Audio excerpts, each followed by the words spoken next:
Hey everyone, tonight we begin with the remarkable life of perhaps the most mysterious and powerful figure in all of Westeros.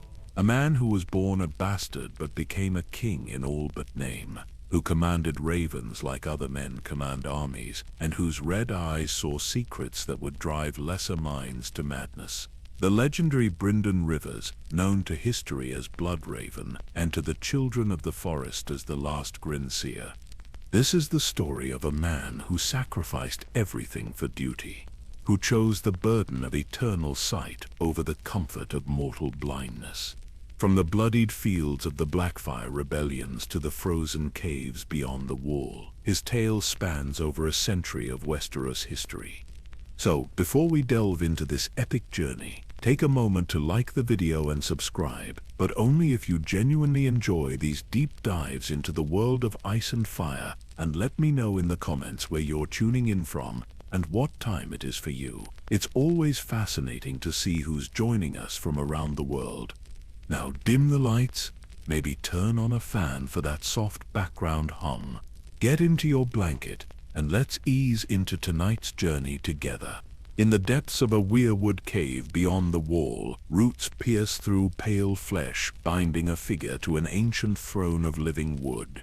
His skin is white as bone, his hair silver as moonlight, and where his eyes should be, only dark hollows remain. Yet somehow he sees everything. Every whisper in King's Landing, every prayer in the Godswood, every dream of ice and fire that haunts the nights of men. The ravens call him the three-eyed crow. The maesters wrote of him as the Bloodraven. But long before he became legend, he was simply Brynden Rivers, bastard son of a king, born into a world where dragons still cast shadows over the realm, and the memory of conquest lived in every stone of the Red Keep. But how does a bastard become the most feared spymaster in the Seven Kingdoms? How does a man transform from flesh and blood into something between myth and nightmare? And what terrible price did he pay to guard secrets that could save or damn the world? Tonight we follow the Red Raven from his first breath to his final transformation, from the moment he drew a bow that would fell kings to the day he accepted a crown of roots and darkness. This is a story of choices that echo through generations, of love sacrificed for duty, and of power that comes at costs too terrible to imagine. In the great Game of Thrones, most players seek the Iron Seat, but Brynden Rivers sought something far more dangerous. He sought to see, and in the end he would see too much. He would see the long night returning, the dead rising, and heroes yet unborn who would stand against the darkness. But first, he had to lose everything human about himself to gain the sight that would guide them. The ravens are gathering now, their black wings cutting across a blood-red sky. They whisper of wars yet to come, of ice that will swallow kingdoms, and of fire that will burn away the old world. But they also whisper of hope, of unlikely heroes, and of sacrifices that will echo through eternity. This is the story of the man who became the memory of the world, the bastard who chose to remember so that others might forget their pain. The archer whose final arrow pierced not flesh but time itself, sending ripples across the centuries that would determine the fate of every living soul in Westeros. So settle in as we unravel the mystery of Bloodraven, the man who gave up his humanity to save it. Our tale begins in the year 175 after Aegon's conquest, in the sprawling capital of King's Landing. The great city sprawls along the shores of Blackwater Bay like a festering wound upon the land, its narrow streets winding between hovels and palaces in a maze that mirrors the twisted politics of the realm itself. High above the stinking streets, the Red Keep looms like a great red dragon of stone and mortar, its towers clawing at the sky as if to snatch dragons from the clouds. Within those crimson walls ruled King Aegon IV, called the Unworthy, though none dared speak that name while he drew breath. He was a king who loved excess in all its forms, food, wine, women, and perhaps most dangerously, the making of children with those women. The royal bedchambers saw a parade of mistresses from the highest noble houses to the lowest serving wenches, and from these unions came a crop of royal bastards that would shake the very foundations of the seven kingdoms. In this world of silk and shadows, of whispered secrets and naked ambition, was born Brynden Rivers. His mother was Melissa Blackwood, a daughter of the ancient and noble house Blackwood of Raventry Hall. The Blackwoods were among the last of the great houses to keep the old gods, worshipping the nameless deities of the first men beneath heart trees, whose red leaves whispered secrets older than the Andal conquest. When Brynden drew his first breath in the year 175, the Maesters noted several peculiarities that would mark him for life. His skin was pale as winter snow, so white it seemed almost translucent in candlelight. His hair grew silver white from birth, the color of starlight on water, but most striking of all were his eyes, red as garnets, red as fresh blood, red as the heart tree leaves that rustled in his mother's homeland. Upon his left cheek, spreading from ear to mouth like a crimson tide, lay a birthmark the shape and color of a raven in flight. The small folk who glimpsed the royal bastard would whisper that the old gods themselves had marked him, that the ravens of Raventry Hall had blessed him with their sign. Others, less charitable, muttered that he bore the mark of a kinslayer, that blood would follow him all his days. As Brynden grew from babe to boy to young man, that birthmark would earn him a name that would echo through the halls of history. Bloodraven, they called him, and the name fit like armor forged specifically for his shoulders. But Brynden was not alone among the royal bastards. King Aegon's seed had fallen upon fertile ground throughout the realm, sprouting a garden of half-royal children who would come to be known as the Great Bastards.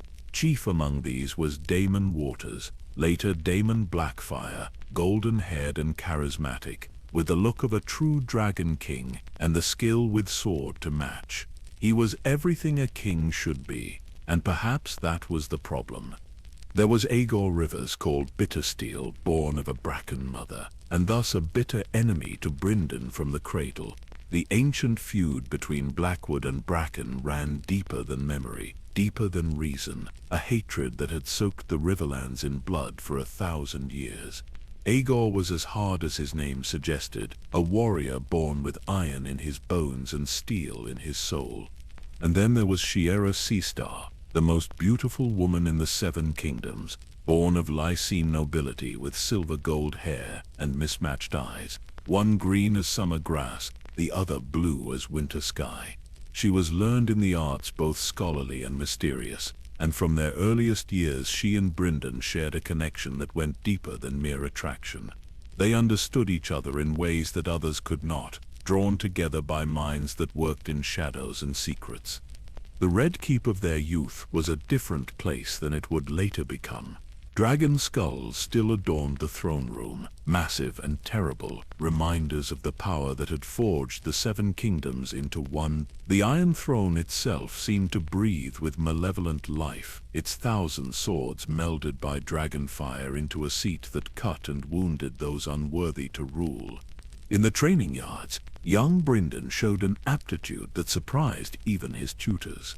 While Daemon excelled with sword and shield, and Aegor mastered the arts of heavy cavalry, Brynden found his calling with the bow. His red eyes could pick out targets that others could barely see, his arrows finding their marks with supernatural precision. By his 15th year, it was said that Bloodraven never missed his target, and those who knew him well began to wonder if perhaps he never missed anything at all. But archery was not his only gift. Brynden possessed a mind like a spider's web, intricate and patient, capable of holding 1,000 threads of information without tangling them. He learned to read the faces of men like other boys learn to read books, to see the lie behind the smile, the fear behind the boast, the ambition behind the bow. The ravens seemed drawn to him as well, great black birds that would perch upon the battlements when he passed below, their dark eyes following his movements with an intelligence that made even hardened knights uncomfortable. The maesters said it was merely coincidence, But the older servants whispered of witchcraft, of old blood calling to old magic. As the bastards grew to manhood, the question of their futures loomed like storm clouds on the horizon. King Aegon grew ever more corpulent and dissolute, his reign marked by excess and poor judgment. The realm groaned under taxes meant to fund his pleasures, and the great houses grew restless with each passing year.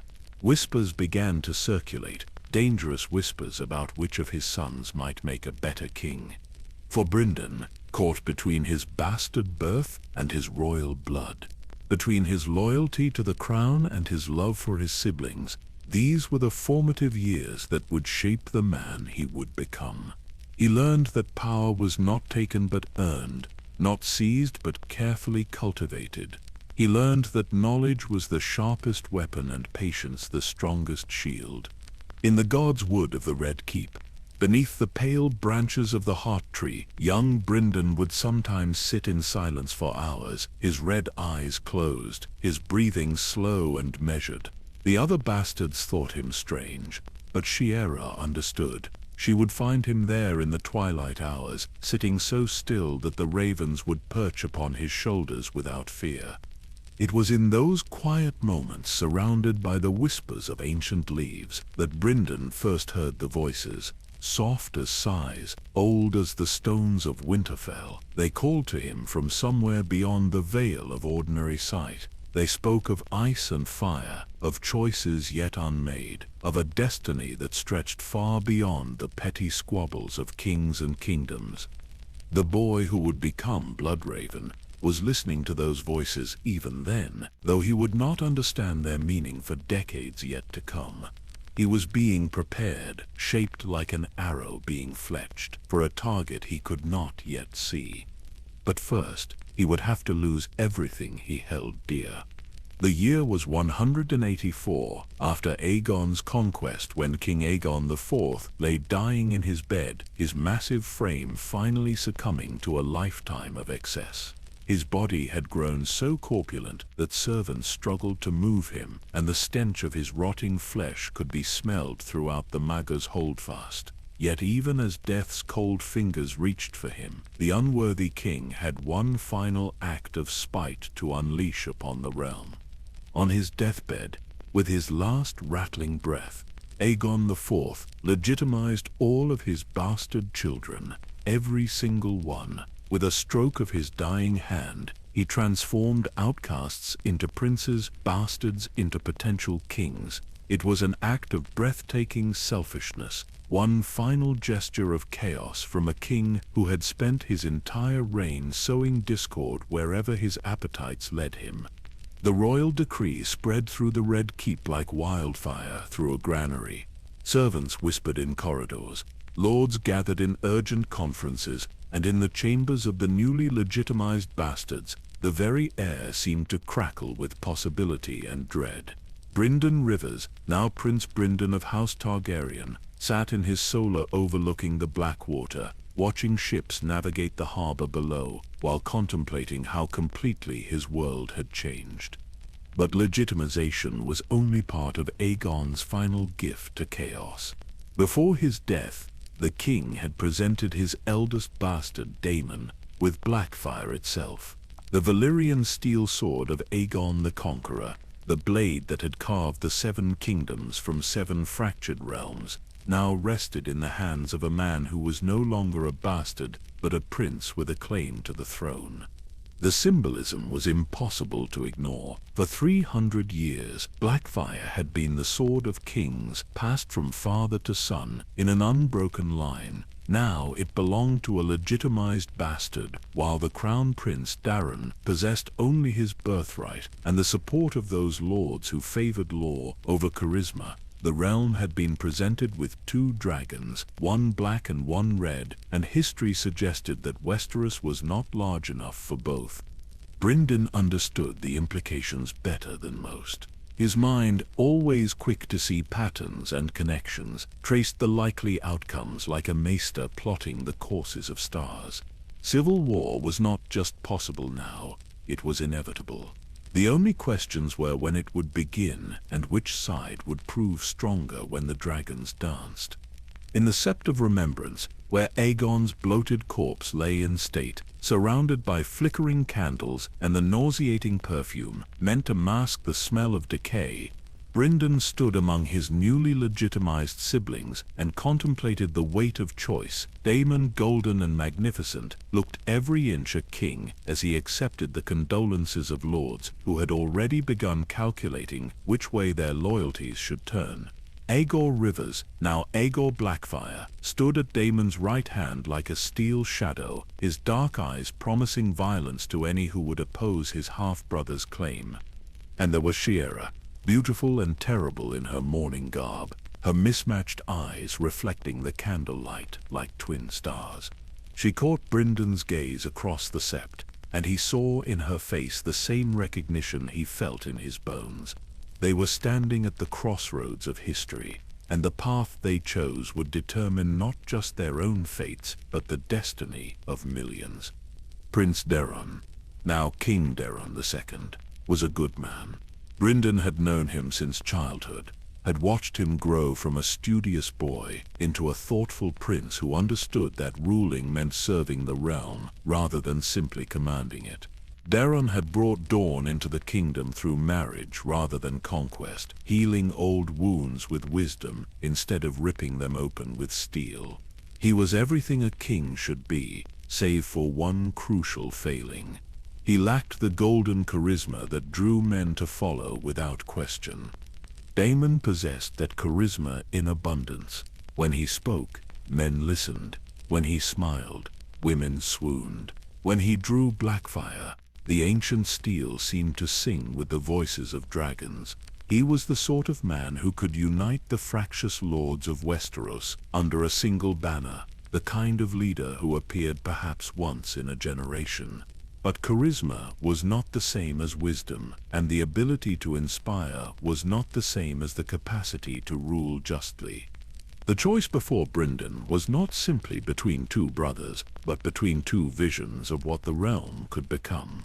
He could support Daemon and help place a glorious warrior king upon the Iron Throne, knowing that such a king might lead the realm to new heights of conquest and achievement, or he could stand by Daemon and defend the principle that law and legitimacy mattered more than personal appeal, even if it meant the realm might suffer under a less inspiring but more dutiful ruler.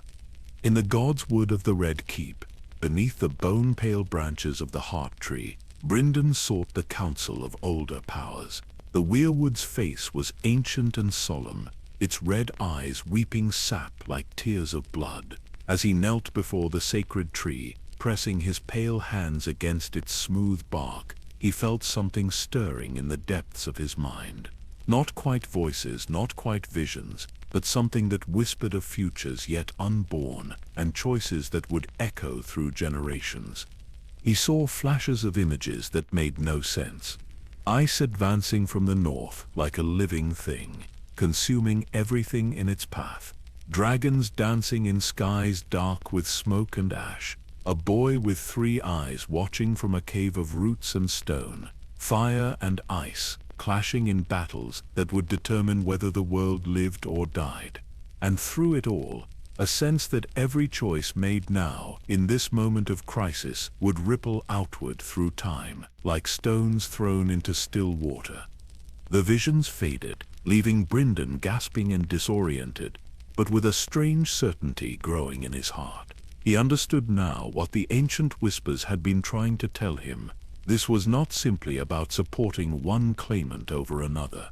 This was about positioning himself to serve a greater purpose, one that stretched far beyond the immediate crisis of succession. When he rose from his knees, brushing dirt from his dark clothing, Brynden Rivers had made his choice. He would serve the principle of legitimate rule, not because Daeron was the better man, but because the realm needed the stability that came from respecting law and custom. Chaos might be exciting, but it was also destructive, and something deep in his bones told him that darker chaos was coming, chaos that would make the dance of the dragons look like a children's game. The realm would need to be strong and united, when that darkness arrived. It would need institutions that could survive the loss of any individual leader. It would need the kind of deep roots that only came from generations of careful cultivation. Daemon might make a glorious king, but his reign would be built on the foundation of successful rebellion. And if one legitimized bastard could successfully claim the throne, what was to stop others from following his example?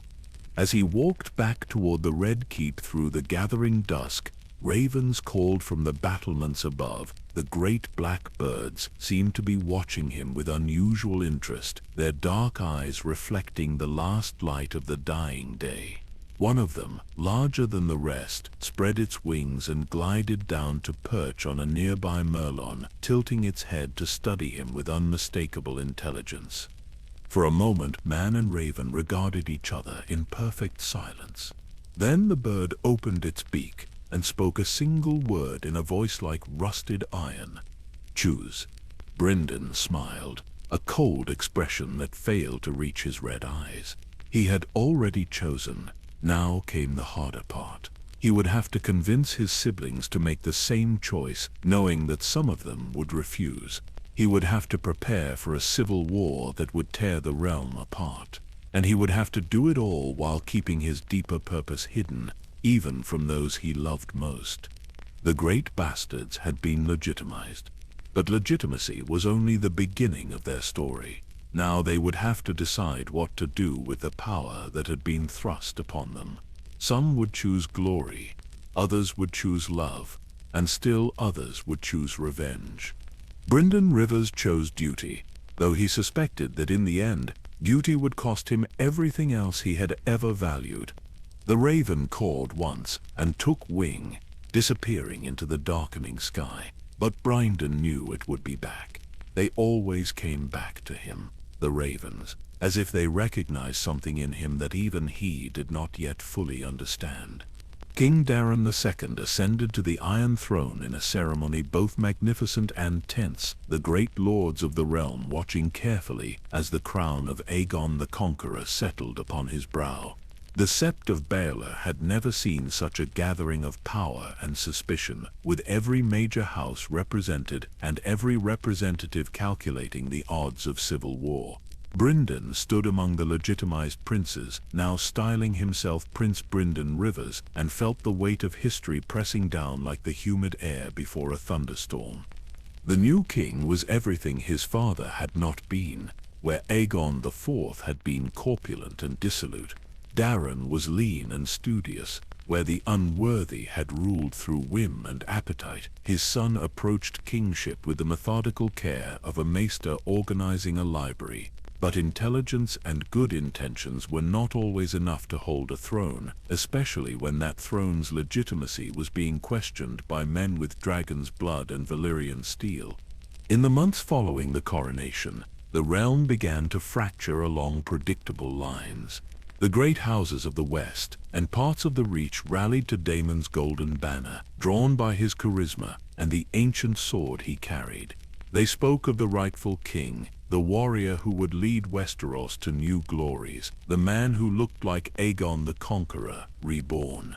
Meanwhile, the loyal lords gathered around Daeron, men who valued stability over spectacle, law over personality. Brynden found himself in an impossible position. His choice to support Daeron's legitimacy had put him at odds with many of his newly legitimized siblings, particularly Aegor, whose Bracken heritage made him a natural enemy anyway. The ancient feud between Blackwood and Bracken had found new expression in the conflict between the Black Dragon and the Red, and Aegor's hatred for Brynden burned with all the fury of 1,000 years of bloodshed between their mothers' houses. But it was Daemon's reaction that cut deepest. The Golden Prince, who had once been Brynden's closest companion among the bastards, now looked upon him with the cold disappointment of betrayal. They had shared the same uncertain childhood, the same struggles with bastard birth, the same dreams of legitimacy and acceptance. For Daemon to see Brynden's loyalty to Daeron as a personal rejection struck at bonds that had been forged in the fires of shared adversity. Shiera remained neutral. or at least maintained the appearance of neutrality. Her mismatched eyes gave away nothing as she moved between court functions, equally charming to all factions, while committing herself to none. But Brynden knew her well enough to see the calculations behind her beautiful smile. She was waiting, watching, preparing to cast her lot with whichever side proved stronger when the inevitable conflict erupted into open warfare. The Red Keep during those tense months felt like a powder keg wrapped in silk and courtesy. Lords who had been friends for decades suddenly found urgent business that prevented them from sharing meals. Conversations stopped when the wrong people entered rooms.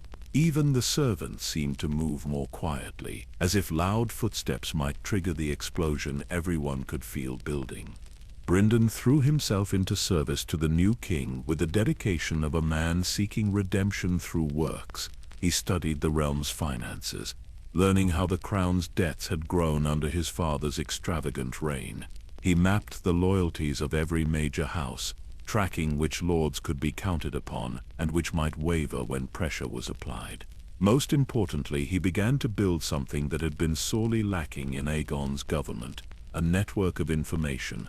Ravens flew constantly to and from the Red Keep, carrying messages that seemed routine but contained coded intelligence about troop movements, grain stores, and the shifting moods of castle lords across the Seven Kingdoms. Brynden recruited a small army of informants, from stable boys in lordly castles to serving wenches in roadside inns. He understood that knowledge was power, and in the coming conflict, the side with better information would hold a crucial advantage.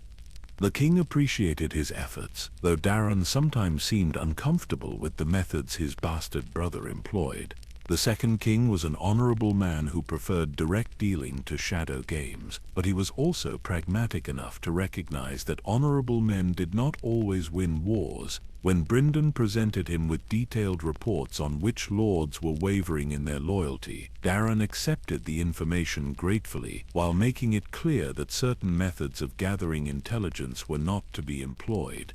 This moral constraint frustrated Brynden, who could see opportunities slipping away because the king was unwilling to use every weapon at his disposal. But he also respected Daron's principles, recognizing that a king who compromised his values to gain power might find that power hollow when finally grasped. The challenge was to serve an honorable master while operating in a world where honor was often a luxury that could cost lives. The breaking point came in early 196, when reports reached King's Landing that Daemon had openly declared himself the rightful king and was gathering armies in the western reaches. The pretender had established court at Harrenhal, that cursed castle where the ghosts of ancient kings whispered in the wind, and lords from across the realm were flocking to his banner. What had been whispered rebellion became open defiance, and the time for careful maneuvering had passed. Brynden stood in the small council chamber as ravens brought increasingly dire reports. Lord Butterwell had declared for Daemon. House Peak had raised their banners for the Black Dragon. Even some Targaryen loyalists were beginning to waver as they saw the momentum building behind the pretender's cause. The numbers were not encouraging for the Red Dragon of legitimacy. But numbers were not everything, and Brynden had spent months preparing for this moment. His network of spies and informants had identified the key lords whose support could swing entire regions. More importantly, he had located stores of weapons and supplies that could be denied to Daemon's forces through carefully placed agents. The coming war would not be won solely by brave men with sharp swords. It would be determined by logistics, by information, by the ability to strike at the right place at the right time. King Daron called his banners, and the realm began its transformation from uneasy peace to open warfare. Ancient castles that had slumbered through decades of relative quiet suddenly bustled with activity as lords armed their sworn swords and called up their levies. The great highways of Westeros filled with marching men, some heading west to join Daemon, others moving east to serve Daron. The realm was tearing itself in half, just as it had during the Dance of the Dragons a century before. Brynden felt the weight of inevitability settling around him like a heavy cloak. All the planning and preparation had led to this moment when words would fail and only steel could decide which dragon would claim the throne.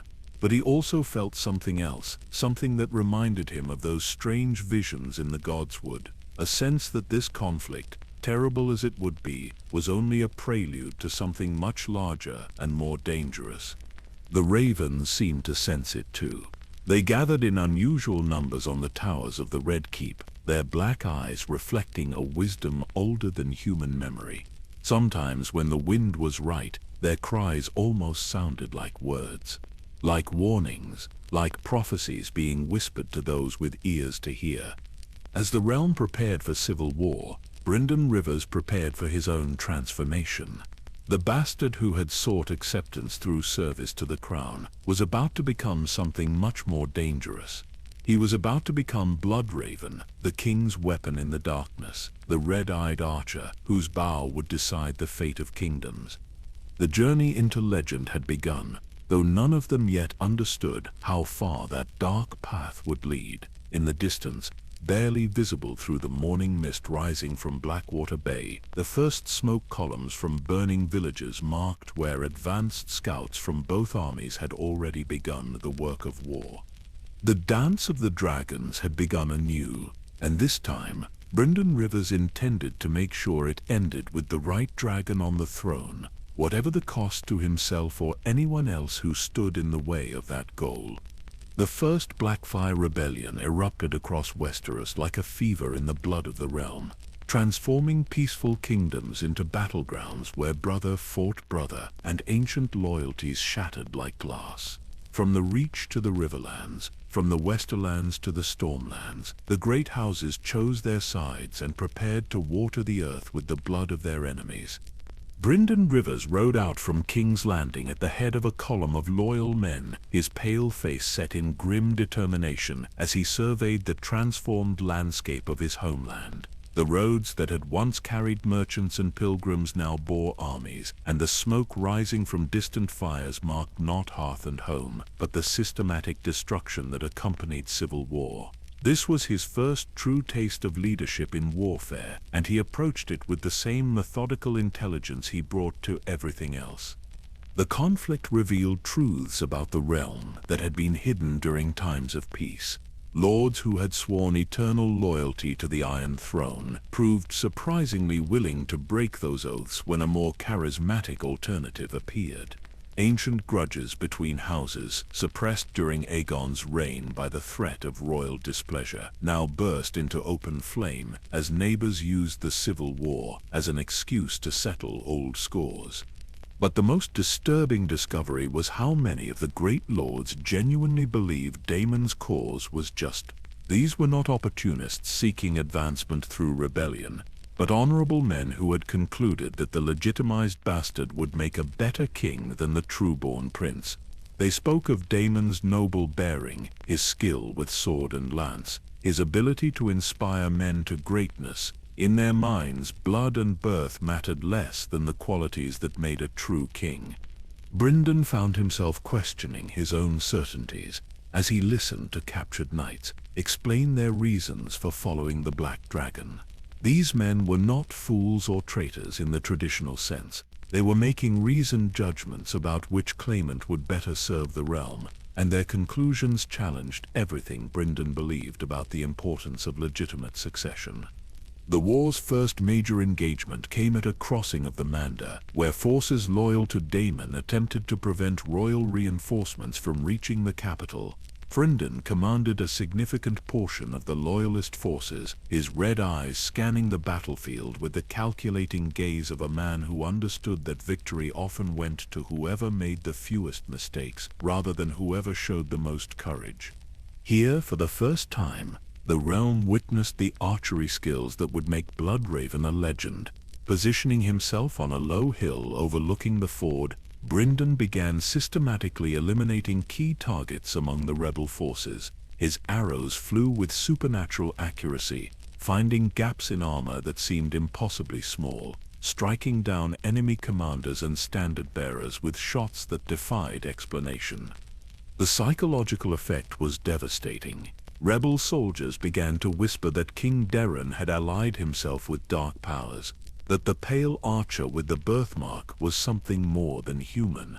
Some claimed his arrows never missed because they were guided by sorcery. Others said he could see through the eyes of ravens, watching the battlefield from impossible angles.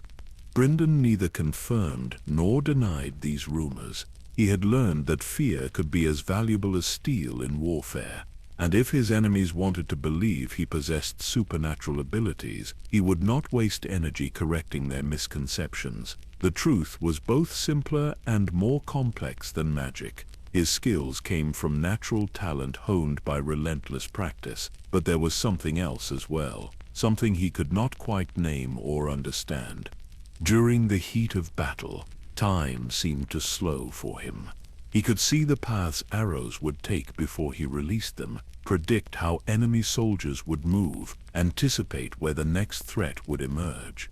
It was as if some part of his mind existed slightly ahead of the present moment, giving him glimpses of futures that had not quite arrived.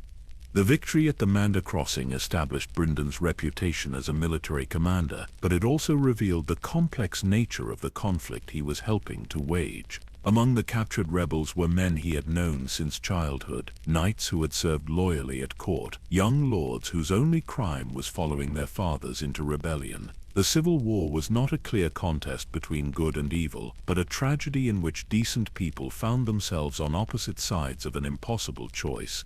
Letters intercepted from Daemon's camp revealed the depth of planning that had gone into the rebellion.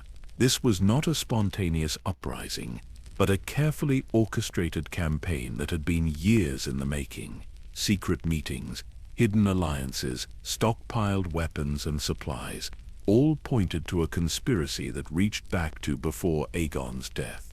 Someone had been preparing for this war long before anyone else realized it was inevitable. The most disturbing intelligence came from captured ravens carrying coded messages. The rebellion had its own network of spies and informants, rival to the one Brynden was building for the crown. Worse, some of the codes were familiar. They used techniques and ciphers that Brynden recognized, suggesting that whoever was managing Daemon's intelligence operations had learned their craft in the same places where Brynden had developed his own skills. Shira Seastar's name appeared in several of the intercepted communications, though always in contexts that were maddeningly ambiguous. She was clearly in contact with both sides, passing information that helped each camp understand the other's movements and intentions. Whether she was playing a deeper game or simply trying to minimize the bloodshed by preventing either side from gaining a decisive advantage was impossible to determine.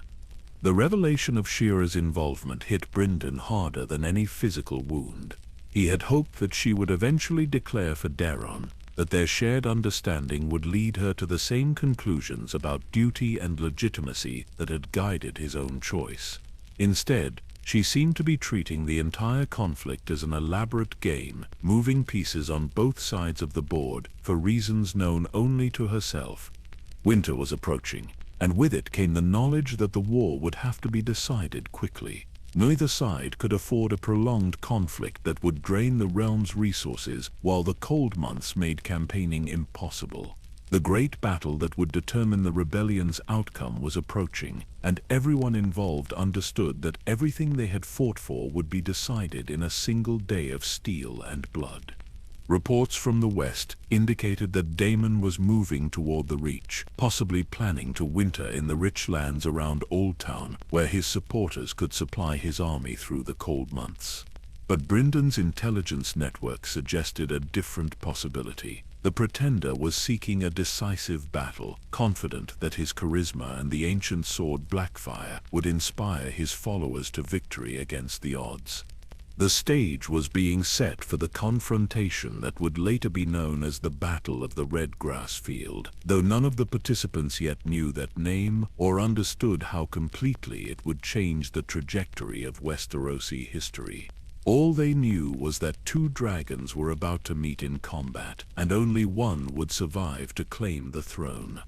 But even as the armies maneuvered toward their fateful encounter, Brynden was beginning to understand that the rebellion itself might be only part of a larger pattern. The coded messages, the careful planning, the way events seemed to unfold according to some grand design, all suggested that forces beyond the immediate participants were shaping the conflict. In his tent at night, studying maps by candlelight, while ravens roosted on the guy ropes outside, Brynden Rivers began to suspect that he was not just fighting a civil war. He was participating in something much larger and more dangerous, a game whose rules he did not yet understand and whose ultimate stakes might be higher than any throne. The morning mist clung to the red grass field like the breath of ghosts, swirling around the feet of two armies as they faced each other across a stretch of ground that would soon be remembered as one of the bloodiest battlefields in Westerosi history. The year was 196 after conquest, and the fate of the Seven Kingdoms would be decided before the sun reached its zenith. Brynden Rivers positioned himself with a company of archers on a slight rise that offered clear sightlines across the field. His pale hands checked his bowstring for perhaps the 100th time that morning, fingers automatically counting the arrows in his quiver, while his red eyes surveyed the enemy formations. Somewhere in that mass of steel and silk banners was his half-brother Daemon, the golden pretender who carried Blackfire and the hopes of half the realm.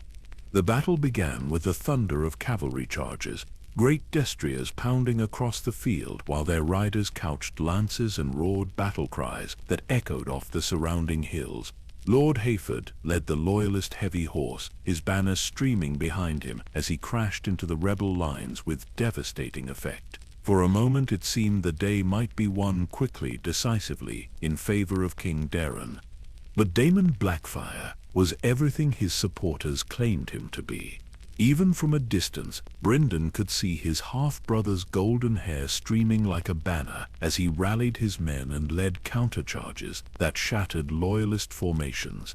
The ancient Valyrian steel sword seemed to glow in the morning light as it carved through armor and flesh, and wherever Daemon rode, his followers fought with the desperate courage of men defending their chosen king. The battle swayed back and forth across the field, neither side able to gain a decisive advantage.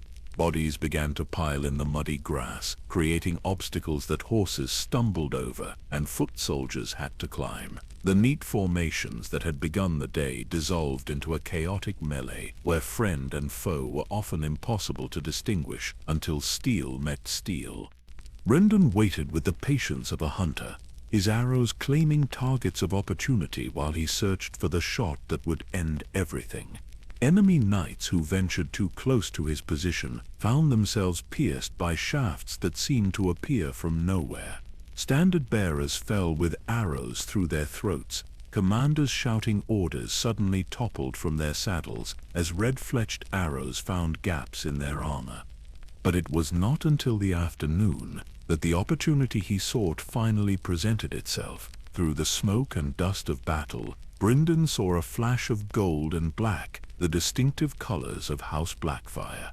Daemon had separated from the main press of combat, perhaps seeking to rally a wavering flank or coordinate with reserves moving up from the rear. The shot was impossibly difficult, nearly 200 yards through swirling smoke, with friendly forces between archer and target, requiring perfect timing to avoid hitting the wrong man. Any normal bowman would have waited for a clearer opportunity, or chosen a different target entirely. Brynden Rivers was not a normal bowman.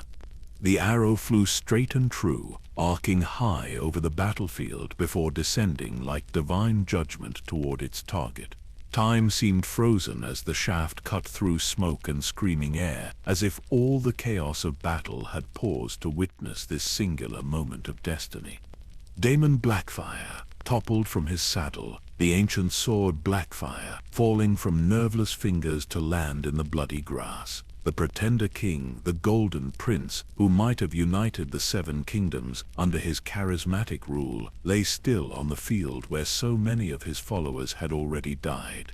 The effect was immediate and devastating. Word of Daemon's death spread through the rebel army like wildfire, carried by riders who had witnessed the impossible shot. units that had been fighting with fierce determination moments before began to waver and break. The psychological impact of losing their charismatic leader proved more decisive than any tactical maneuver.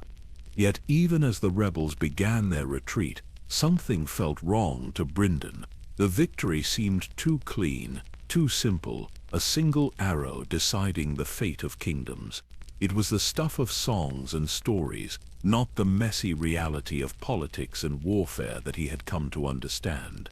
Brynden Rivers, called Bittersteel, had escaped the field with a significant portion of the rebel cavalry, fighting a skillful rearguard action that allowed thousands of Daemon's supporters to flee across the narrow sea. The Golden Company was born in that retreat, a brotherhood of exiles who would spend generations plotting their return to Westeros. The rebellion might be broken, but the cause that drove it remained very much alive. More troubling were the questions that arose in the victory's aftermath. How had the rebellion been so well organized? Who had provided the gold and weapons that equipped Daemon's armies? Why had so many lords been willing to risk everything for a cause that, viewed objectively, had little chance of ultimate success? The captured documents from Daemon's camp revealed tantalizing hints of a larger conspiracy, references to friends across the water who had promised support, mentions of ancient prophecies and bloodline claims that stretched back to old Valyria. Most disturbing of all, evidence that the rebellion had been planned not months but years in advance, with careful attention to timing and coordination. Brynden studied these papers by candlelight in his tent, his red eyes searching for patterns that might explain what he had witnessed. The rebellion was over, Daemon was dead, and Daeron sat securely on the Iron Throne. By any reasonable measure, the loyalist cause had achieved complete victory. Yet the documents suggested something else entirely. They hinted that the first Blackfire Rebellion had been intended not as an end in itself, but as a beginning, a first move in a much longer game whose ultimate objectives remained hidden. The defeat at Redgrass Field might have been anticipated, even planned for, by whoever was orchestrating events from the shadows. Shiera Seastar appeared in several of the captured correspondences, her name encoded in ciphers that took Brynden considerable effort to break. The messages revealed that she had indeed been playing both sides throughout the conflict, but not for the reasons he had assumed. Rather than trying to minimize bloodshed or hedge her bets, she seemed to have been gathering information for some third party whose identity was carefully concealed. The realization hit Brynden like a physical blow. His beloved half-sister, the woman whose intelligence and beauty had captivated him since childhood, had been working against both the Loyalist cause and Daemon's rebellion. She served neither the Red Dragon nor the Black, but some other master whose purposes remained opaque. When confronted with this evidence, Shiera offered only her enigmatic smile and cryptic words about the importance of taking a longer view of history. She spoke of cycles and patterns, of forces that moved beneath the surface of obvious events, of the need to prepare for threats that had not yet revealed themselves. The victory celebration in King's Landing felt hollow to Brynden, despite the genuine relief of lords who had feared for their lands and lives. Daemon was dead, the rebellion was crushed, and the realm was at peace. The king rewarded his loyal supporters with lands and titles, and Brynden found himself elevated to positions of trust and responsibility that would have seemed impossible for a bastard just months before. But the questions remained. The documents from Daemon's camp spoke of contingencies and backup plans, of seeds planted for future harvests. Bittersteel's escape with the rebel survivors suggested that the story was far from over. Most troubling of all, the ease with which the rebellion had been put down felt somehow orchestrated, as if someone had wanted it to fail at precisely this moment and in precisely this way. Standing on the walls of the Red Keep, watching ravens wheel through the autumn sky above King's Landing, Brynden Rivers understood that he had won a battle but learned nothing about the war. The first Blackfire Rebellion was over, but its end had only raised more questions about the nature of the conflict he found himself fighting. The realm celebrated peace, but Brynden knew better. The peace was an illusion, a temporary pause between movements in a symphony of conflict whose full scope he was only beginning to comprehend. Somewhere in the shadows, puppet masters were already pulling strings for the next act in their grand performance. And he was beginning to suspect that he might be one of the puppets. In the years following the Redgrass Field, Brynden Rivers transformed from a bastard prince who had proved his loyalty into something far more dangerous and essential to the realm. King Darren, grateful for the arrow that had ended the rebellion and secured his throne, began to rely heavily on his half-brother's unique talents for seeing what others missed and knowing what others tried to hide. The transition was gradual but inexorable. First came small requests for advice on matters of security and intelligence, then broader consultations on the loyalty of various lords and the stability of different regions. Finally, formal appointment to the small council as Master of Whisperers, a position that had remained vacant since the previous holder had proven insufficiently thorough in detecting the Blackfire conspiracy before it erupted into open rebellion. Brynden approached his new role with the systematic thoroughness that characterized everything he did. The network of informants he had built during the rebellion expanded exponentially, reaching into every castle, every port, every crossroads inn where travelers might share news or gossip. Ravens flew constantly between the Red Keep and distant locations, carrying coded messages that painted an increasingly detailed picture of the realm's hidden currents. But information was only valuable if it could be acted upon effectively, and Brynden quickly learned that his new position required skills beyond mere intelligence gathering. He needed to understand not just what people were doing, but why they were doing it, and how their actions might be influenced or redirected toward outcomes more favorable to the crown. The art of manipulation proved to be another area where his unusual mind excelled. Just as he could see the path an arrow would take before releasing it from his bow, he could trace the likely consequences of words whispered in the right ears, of favors granted or withheld, of information revealed or concealed at precisely the right moment. The realm became a vast game board, and he was learning to move pieces with increasingly sophisticated understanding of how each move affected all the others.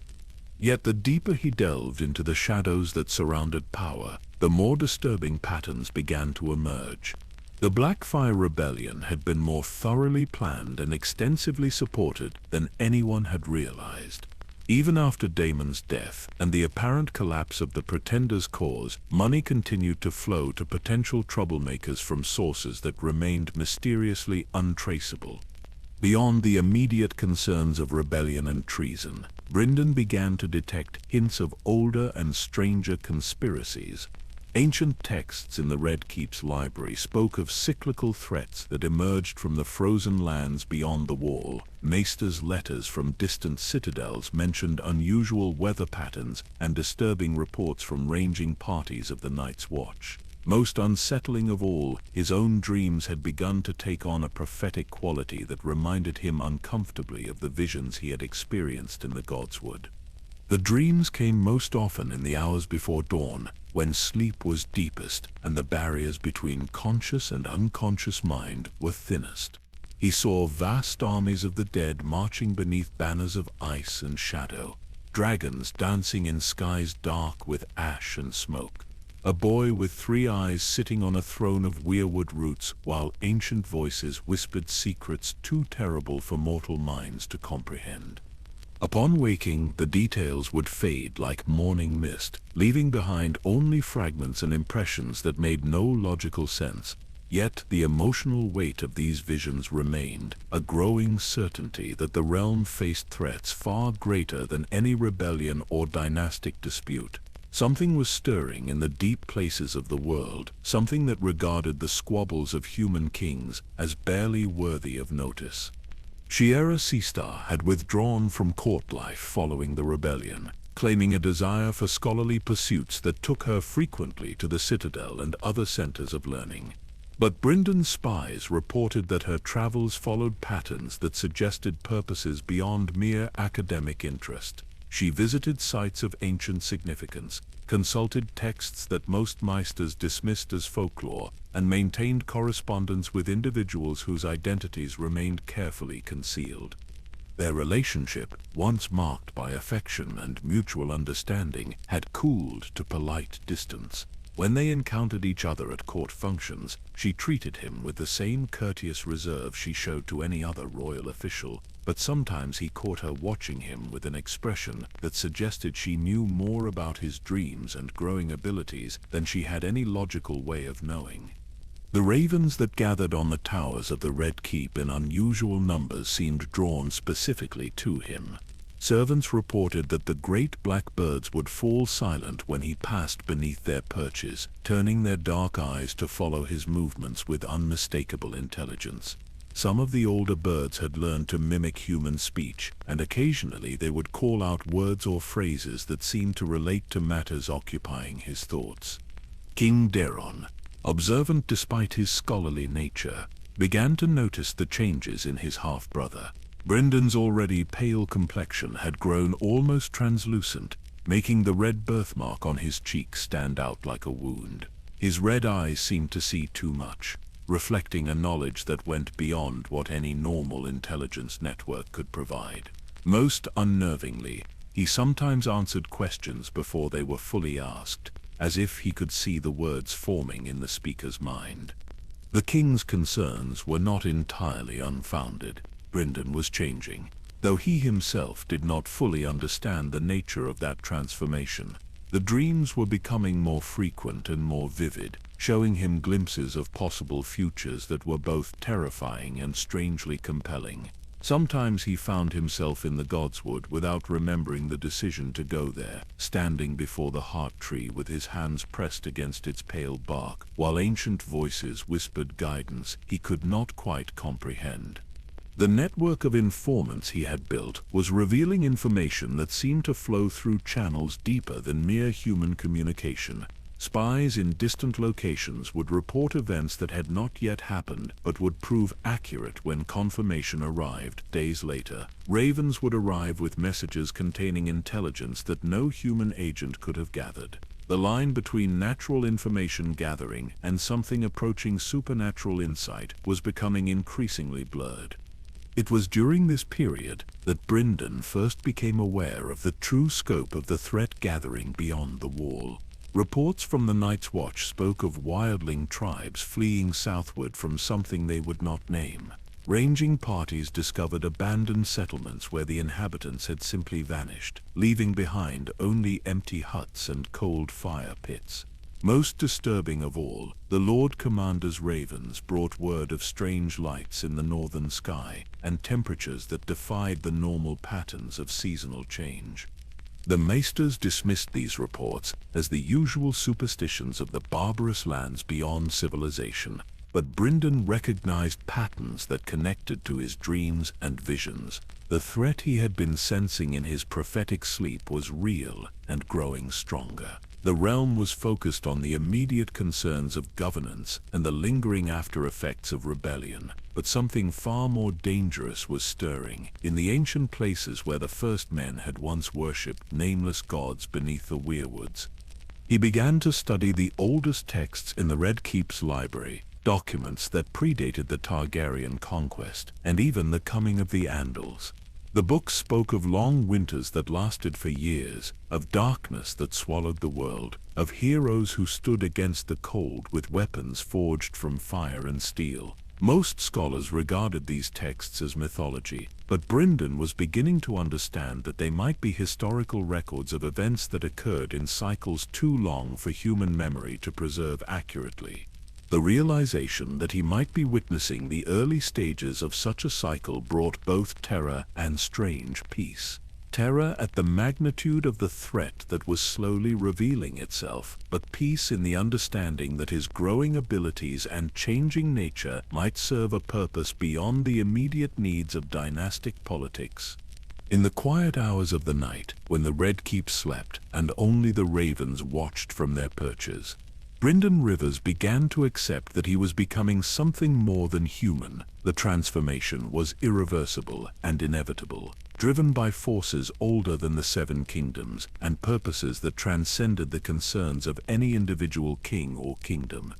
The bastard prince who had sought acceptance through service was disappearing, replaced by something that would eventually be remembered as the last Grian seer of the weirwood trees. But that transformation was still years in the future, and for now he had work to do in the world of mortal men and their endless struggles for power and survival.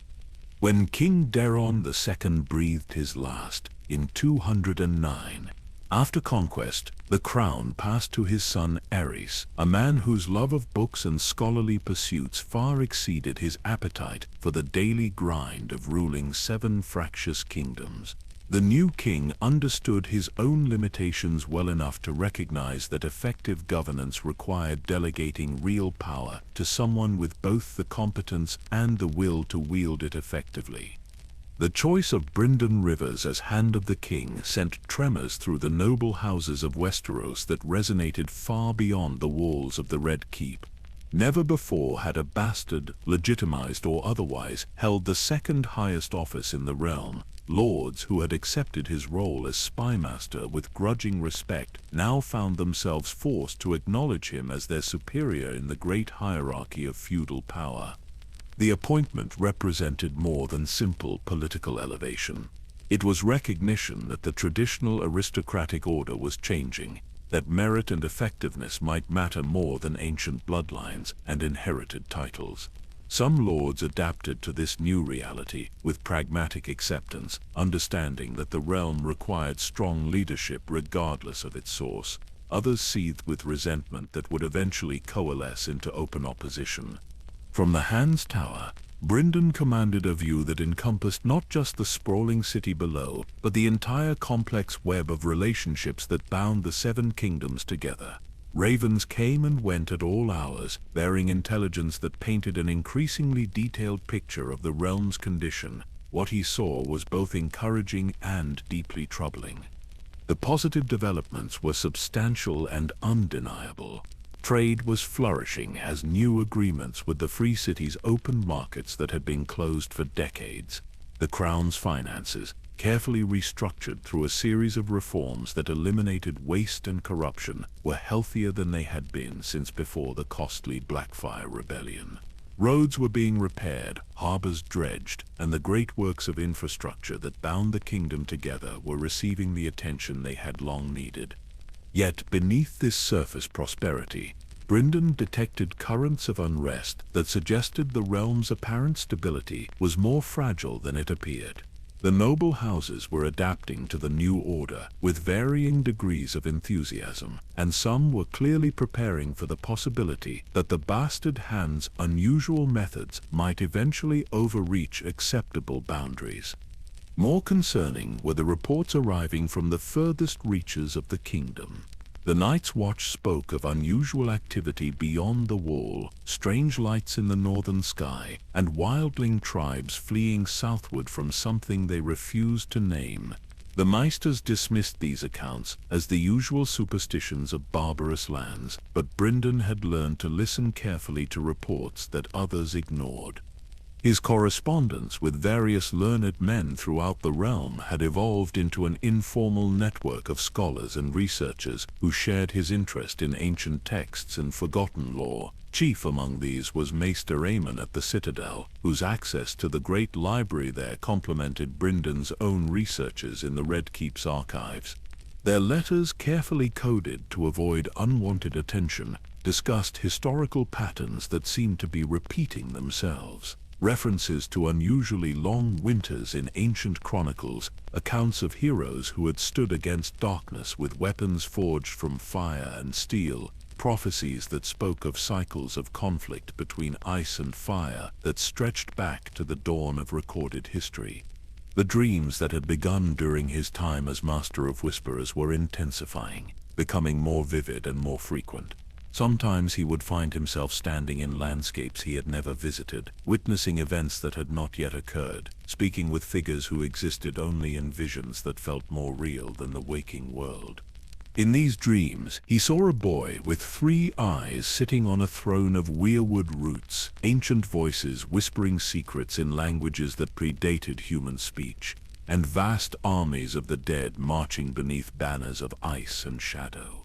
The visions were fragmented and often incomprehensible, but they carried an emotional weight that left him drained and shaken upon waking.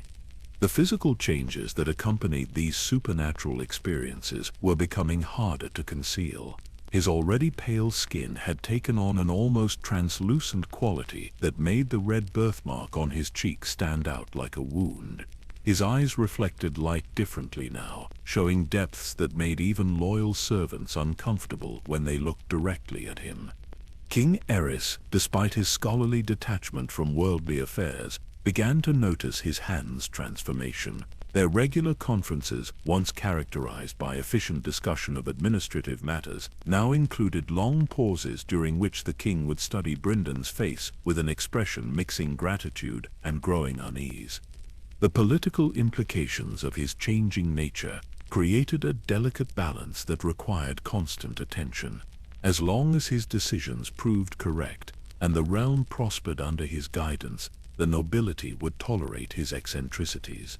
But the same supernatural insights that made him an effective ruler also marked him as something outside the normal boundaries of human experience. Shiera Seastar's periodic visits to court during this period provided one of the few connections to his former life that remained unchanged. Her beauty was as striking as ever, her intelligence as sharp, but their interactions had settled into a pattern of polite distance that acknowledged their shared past while maintaining appropriate reserve for their current positions. Yet in unguarded moments, he sometimes caught her watching him with an expression that suggested she understood the true nature of his transformation better than anyone else. There was pity in her mismatched eyes, but also a kind of resigned acceptance, as if she had always known that his path would lead him away from ordinary human concerns. The ravens that gathered in ever-increasing numbers around the Hand's Tower seemed to respond to his presence in ways that went beyond normal animal behavior. They would fall silent when he approached, turning their dark eyes to follow his movements with unmistakable intelligence. Some had learned fragments of human speech, occasionally calling out words that seemed to relate to matters occupying his thoughts. These supernatural manifestations were noticed by the court, though their significance was interpreted differently by different observers. Some whispered of sorcery and dark magic, others spoke of divine favor or ancient bloodlines awakening to their true nature. The diversity of explanations reflected the difficulty of understanding phenomena that existed outside normal human experience. The burden of ruling 7 kingdoms while managing his own transformation proved exhausting in ways that conventional political challenges never had. The weight of supernatural knowledge, combined with the mundane requirements of effective governance, created pressures that would have broken lesser men entirely. But Brynden had learned to compartmentalize different aspects of his existence, maintaining the focus required for immediate administrative needs, while allowing deeper parts of his consciousness to process the visions and insights that arrived with increasing frequency. The technique worked, but at the cost of creating an ever-widening gulf between himself and normal human relationships. In the Godswood of the Red Keep, beneath the ancient weirwood that had witnessed centuries of Targaryen rule, Brynden would seek the counsel of powers older than any human dynasty. The tree's red eyes seemed to weep sap that matched his birthmark, and in the rustling of its leaves, he sometimes heard whispers that spoke of destinies yet to be fulfilled and choices that would echo through generations yet unborn. The years of his service as Hand would be remembered as a golden age of prosperity and stability, but Brynden understood that he was merely preparing the realm for trials that would test every foundation he was working so carefully to strengthen. The 7 kingdoms slept peacefully under his protection, but in the darkness beyond the wall forces were stirring that would eventually require sacrifices beyond anything the realm had ever imagined. The year 211 brought news that Brynden Rivers had been both expecting and dreading. Across the narrow sea, Bittersteel and the Golden Company had finally gathered sufficient strength and backing to launch another attempt at placing a Blackfire pretender on the Iron Throne. This time their chosen claimant was Daemon II Blackfire, son of the Golden Prince who had died at Redgrass Field 15 years earlier. What disturbed Brynden most was not the rebellion itself, which his intelligence network had been tracking for months, but the sophisticated planning that lay behind it. This was no desperate gamble by exiled lords seeking to reclaim lost honors. The Second Blackfire Rebellion showed signs of coordination and financing that suggested backing from sources far more powerful than displaced Westerosi nobility. The Pretender's forces landed at Massey's Hook under cover of darkness, supported by ships flying the banners of various free cities, but crewed by men whose origins were carefully obscured. The logistics alone represented a massive undertaking that required resources well beyond what the Golden Company could have assembled independently. Someone with deep pockets and deeper knowledge of Westerosi politics was orchestrating events from the shadows. King Aerys, roused from his scholarly pursuits by reports of armed rebellion, looked to his hand with the expectant trust of a man who had grown accustomed to having complex problems solved without requiring his personal involvement. But Brynden found himself facing challenges that went beyond simple military planning or political maneuvering. His supernatural insights, now grown strong enough to provide detailed visions of distant events, revealed disturbing information about the nature of this new threat. Daemon II was more than just another ambitious pretender seeking to claim his father's legacy. The young man had been shaped and guided by advisors whose knowledge extended far beyond conventional warfare or statecraft. In the flame-lit chambers of Pentos and Tyrosh, in the shadow-haunted halls of ancient Volantis, figures moved who spoke in whispers of bloodlines and prophecies, of dragon dreams and the return of fire to the world. They saw the Iron Throne not as a prize in itself, but as a stepping stone toward goals that remained frustratingly opaque, even to Brynden's expanded perception. The military response to the invasion required delicate coordination between multiple great houses whose loyalty to the crown was complicated by their own regional concerns and ancient grudges. Lords who had supported Daemon II's rebellion might see this new uprising as an opportunity to reclaim lost honors, while others who had remained loyal might question whether their sacrifices had been adequately rewarded. Brynden dispatched ravens carrying carefully crafted messages to key lords throughout the realm, each letter tailored to address specific concerns and motivations. To Lord Stark in Winterfell, he wrote of duty and the importance of maintaining oaths sworn to the Iron Throne. To Lord Tyrell in Highgarden, he emphasized the economic benefits that continued stability would bring to trade and agriculture.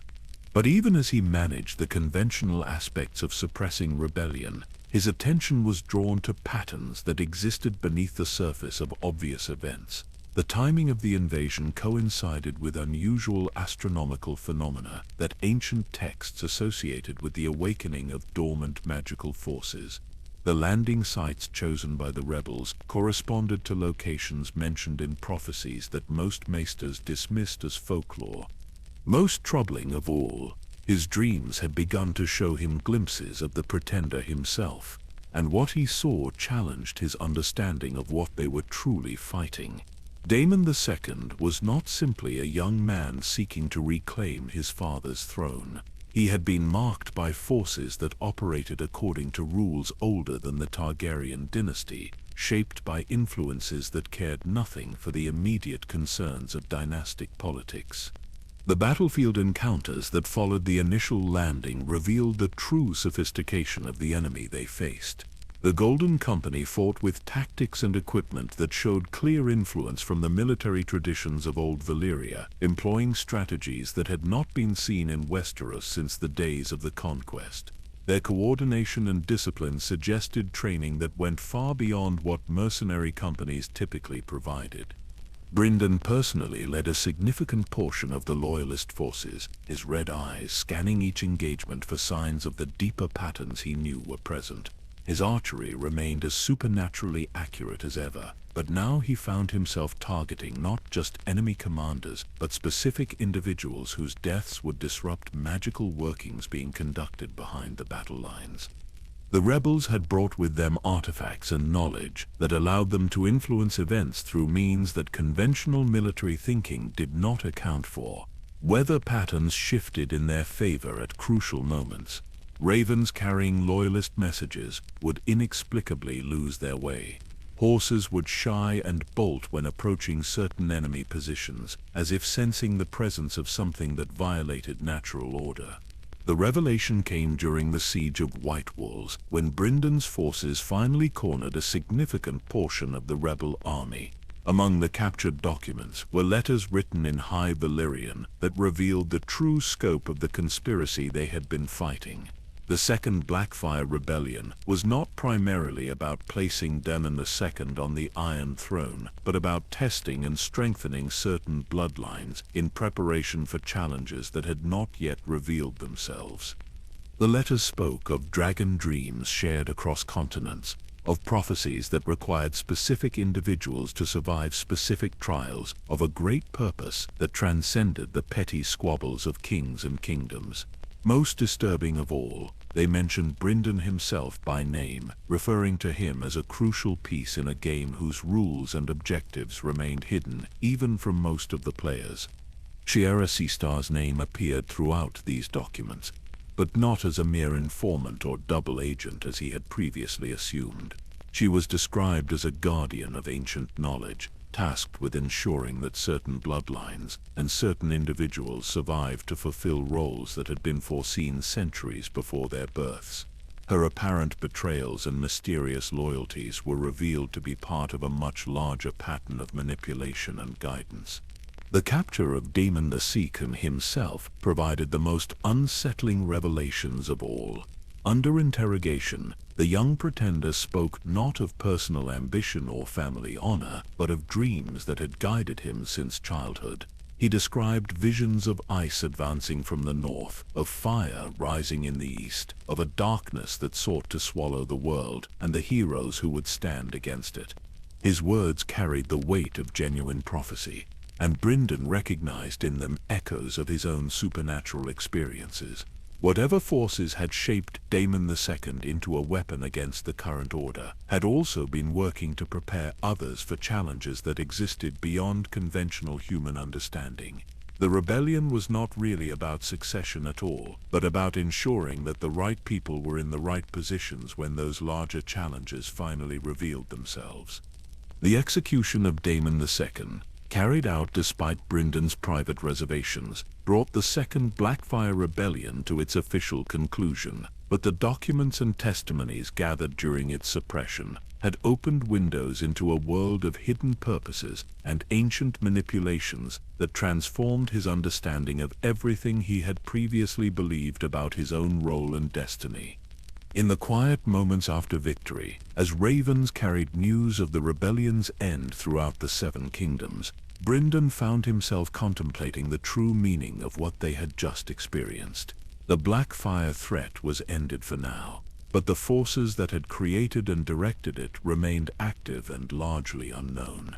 He was beginning to understand that his transformation from bastard prince to supernatural guardian was not an accident of birth or personal choice, but part of a design that stretched back through centuries and forward into a future whose challenges would dwarf anything the realm had yet faced. The game was larger than he had imagined, the stakes higher than any throne, and the players included forces that existed beyond the normal boundaries of human comprehension.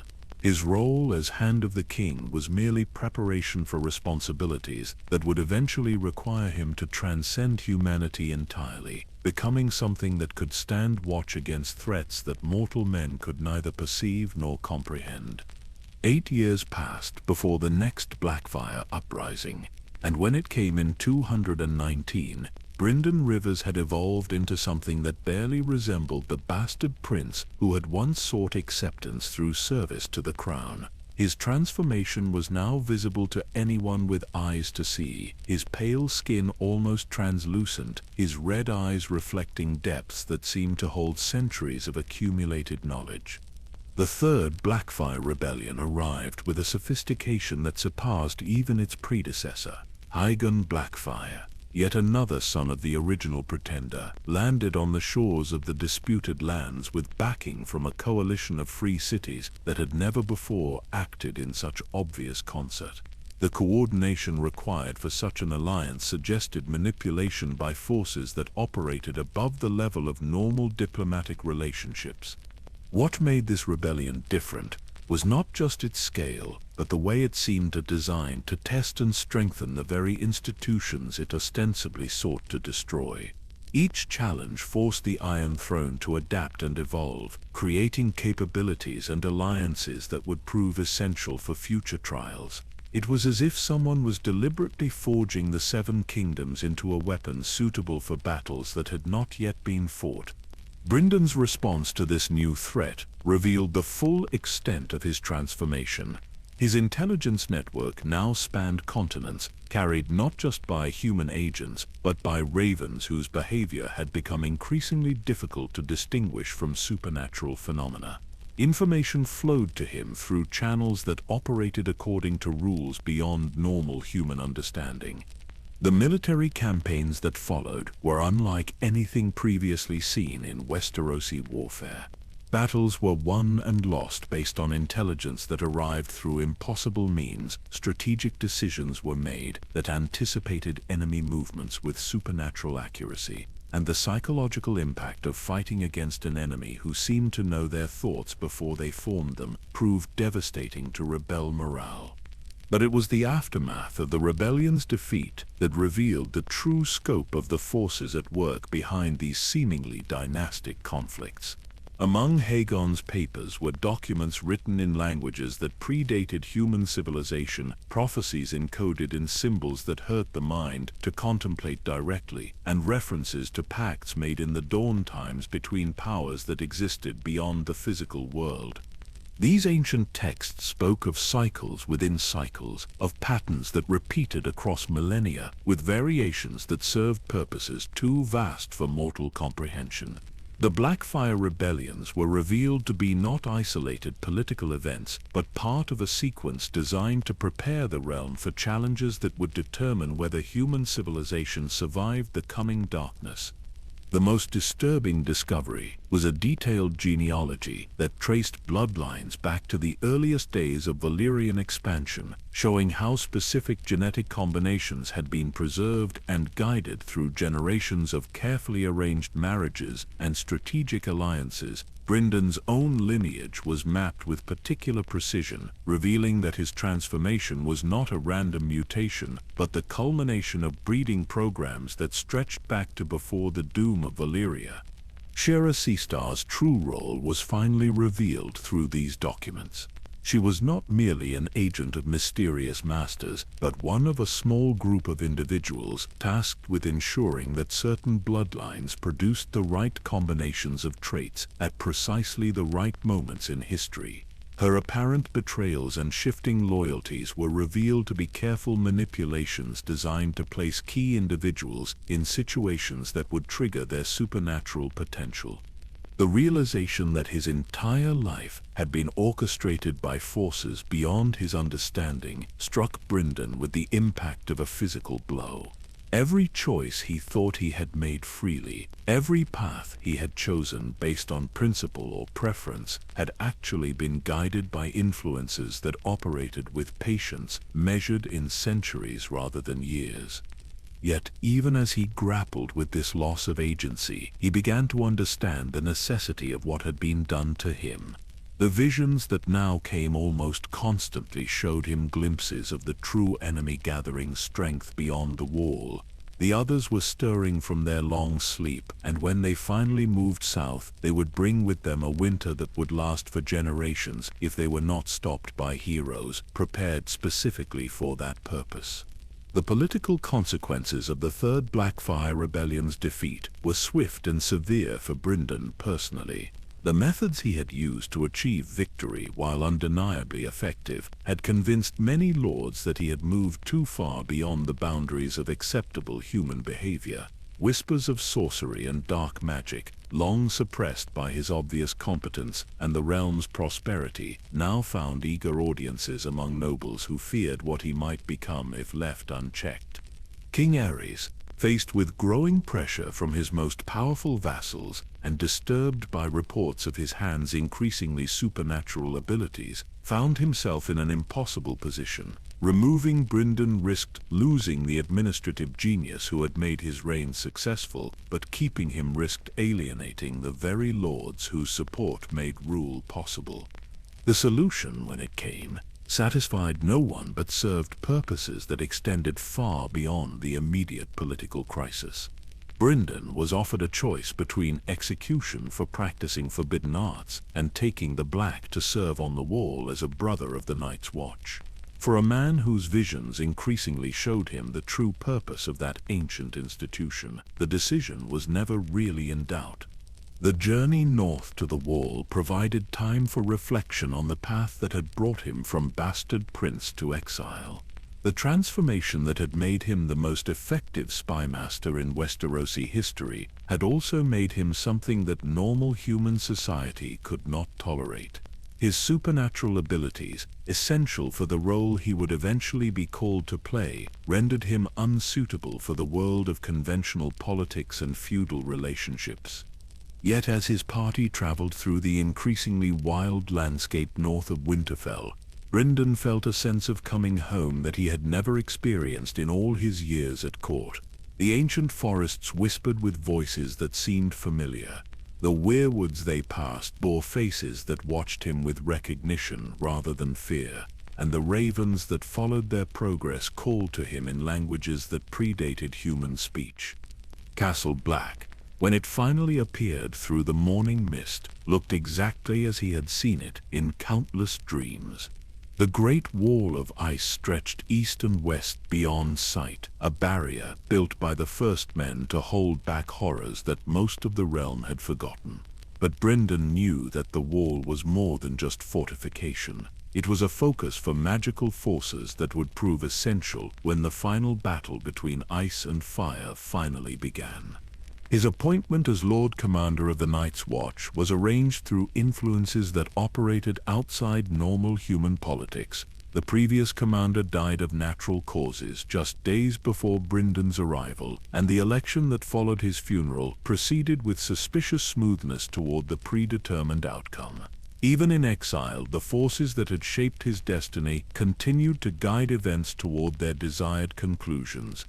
The brothers of the Night's Watch, who welcomed their new commander, were a mixture of criminals, bastards, and younger sons, whose presence on the wall served purposes beyond their own understanding.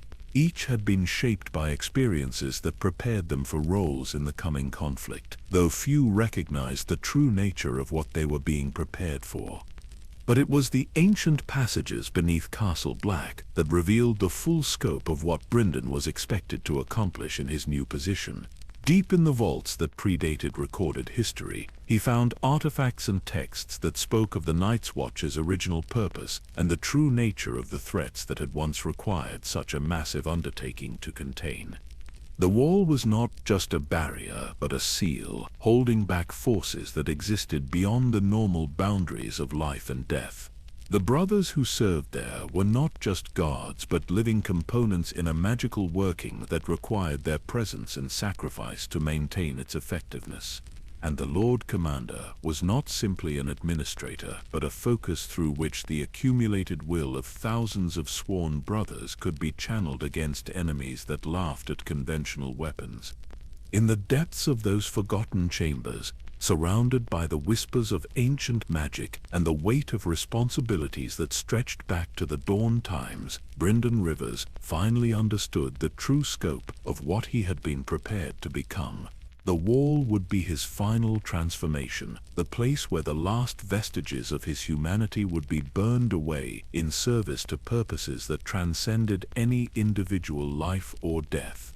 The game he had thought he was playing for thrones and kingdoms was revealed to be merely preparation for a conflict that would determine whether the world itself survived the coming darkness. His exile was not punishment but elevation, his loss of political power the first step toward gaining abilities that would make his previous supernatural gifts seem like parlor tricks by comparison. 23 years passed like whispers in the wind, and during that time, Brynden Rivers transformed Castle Black from a crumbling fortress into the nerve center of a surveillance network that stretched across the known world.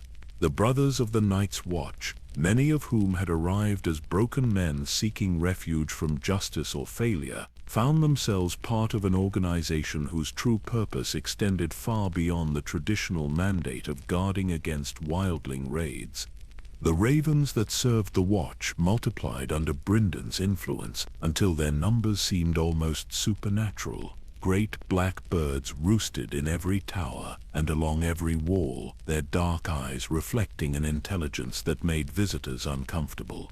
These creatures carried messages across vast distances with speed and accuracy that defied natural explanation, creating a communication network that rivaled anything the Citadel had ever achieved.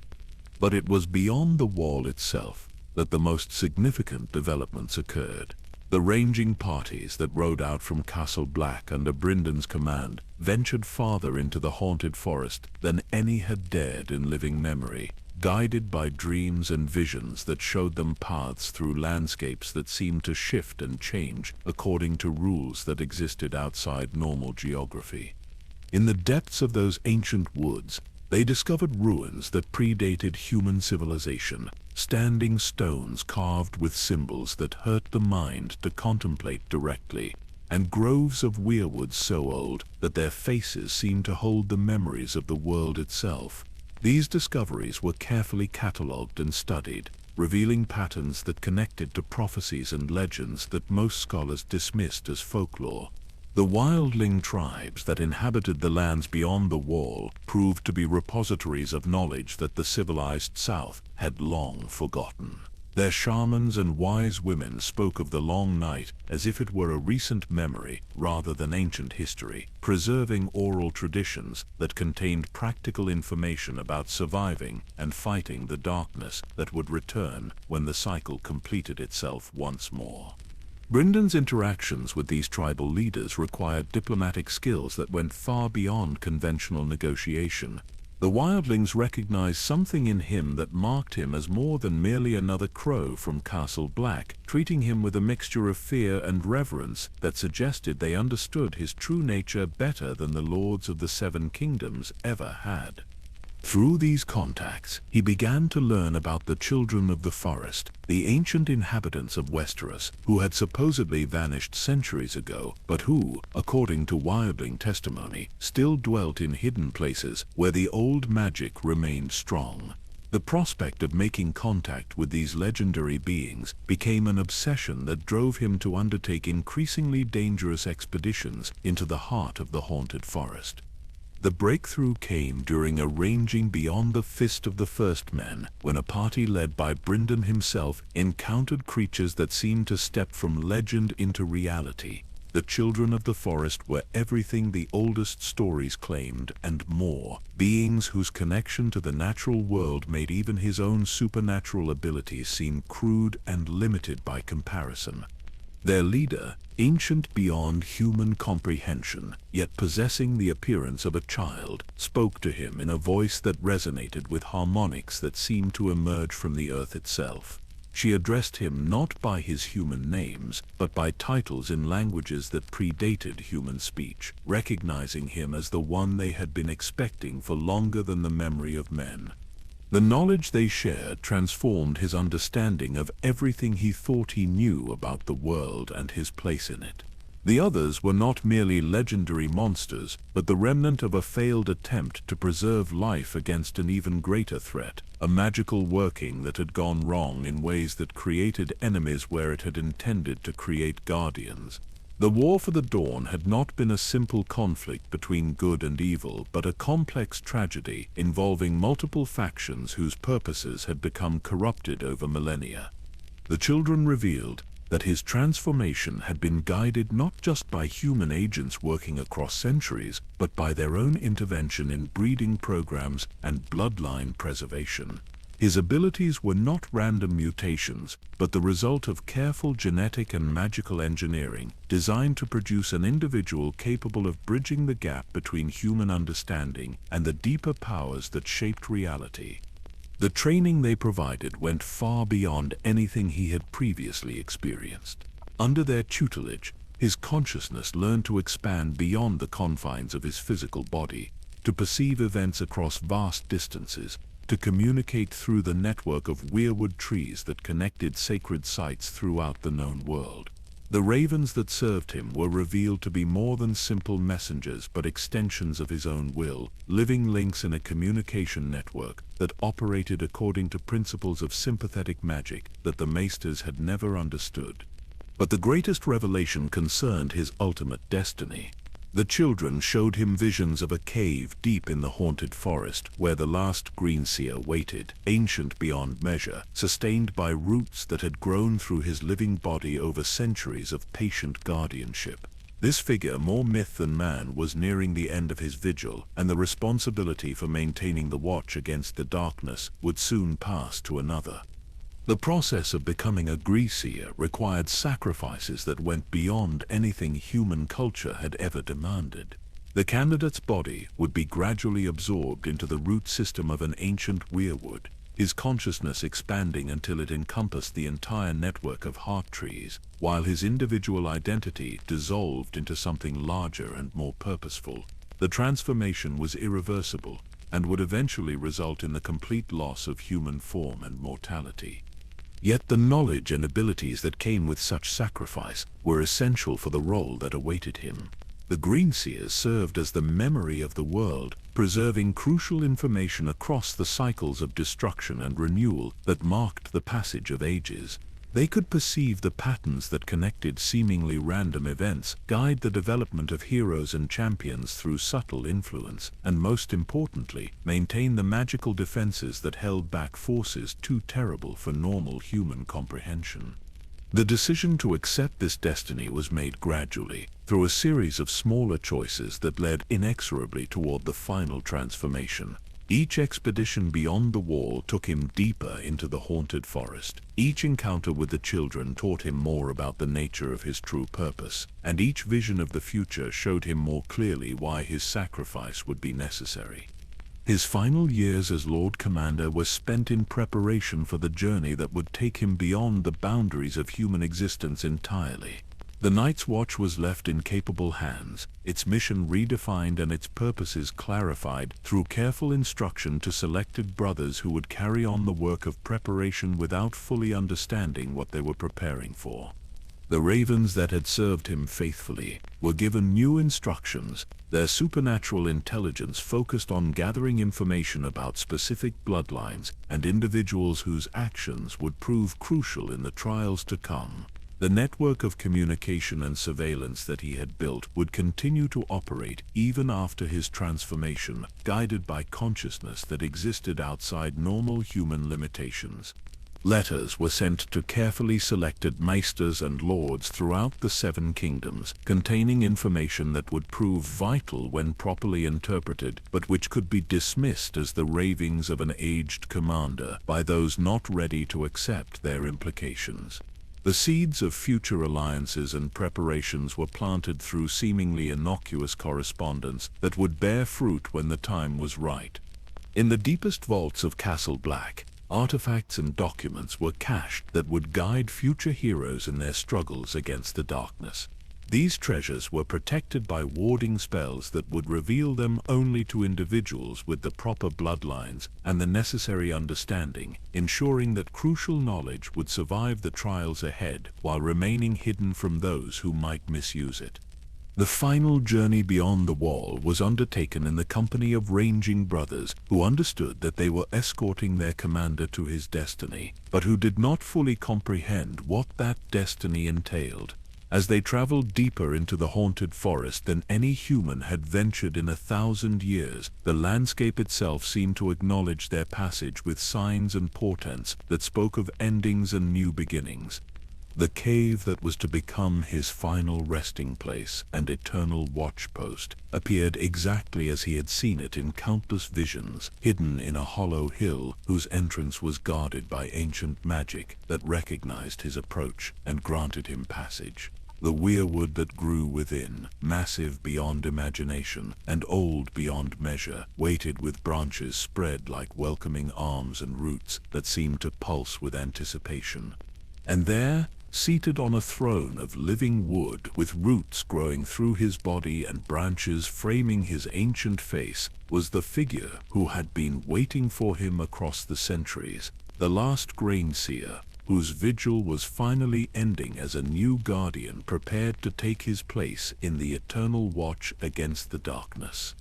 The cave beneath the hollow hill existed in a space that seemed to exist partially outside the normal flow of time and geography, ancient beyond human comprehension, carved not by tools but by magic that had shaped the very stone to serve purposes that transcended mortal understanding. It stretched deeper into the earth than any natural formation should have been able to extend.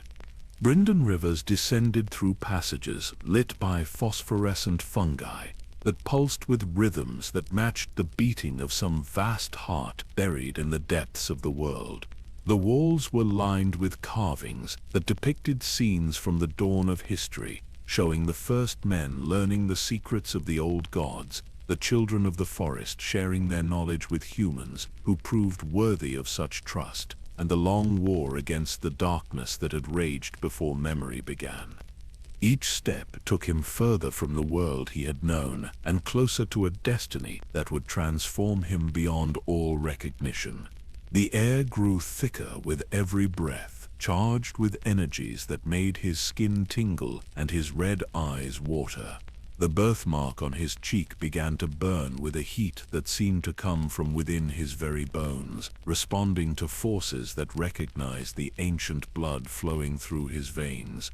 The ranging brothers who had escorted him this far were unable to continue beyond a certain point, turned back by magical barriers that would allow only him to pass. They waited at the threshold between the mundane world and the realm of legend, understanding that their commander was crossing into territories where mortal men could not follow.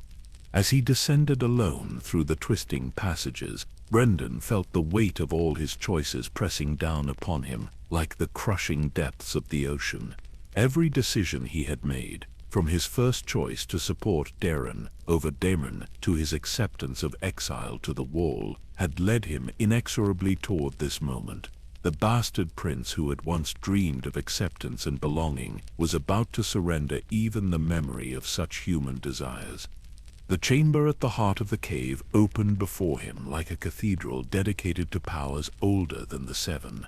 The ceiling disappeared into darkness so complete that it seemed solid, while the floor was carpeted with roots that formed intricate patterns whose meaning whispered at the edges of understanding. And there, growing from the living stone itself, stood the great weirwood that would become his throne and his prison and his gateway to transcendence.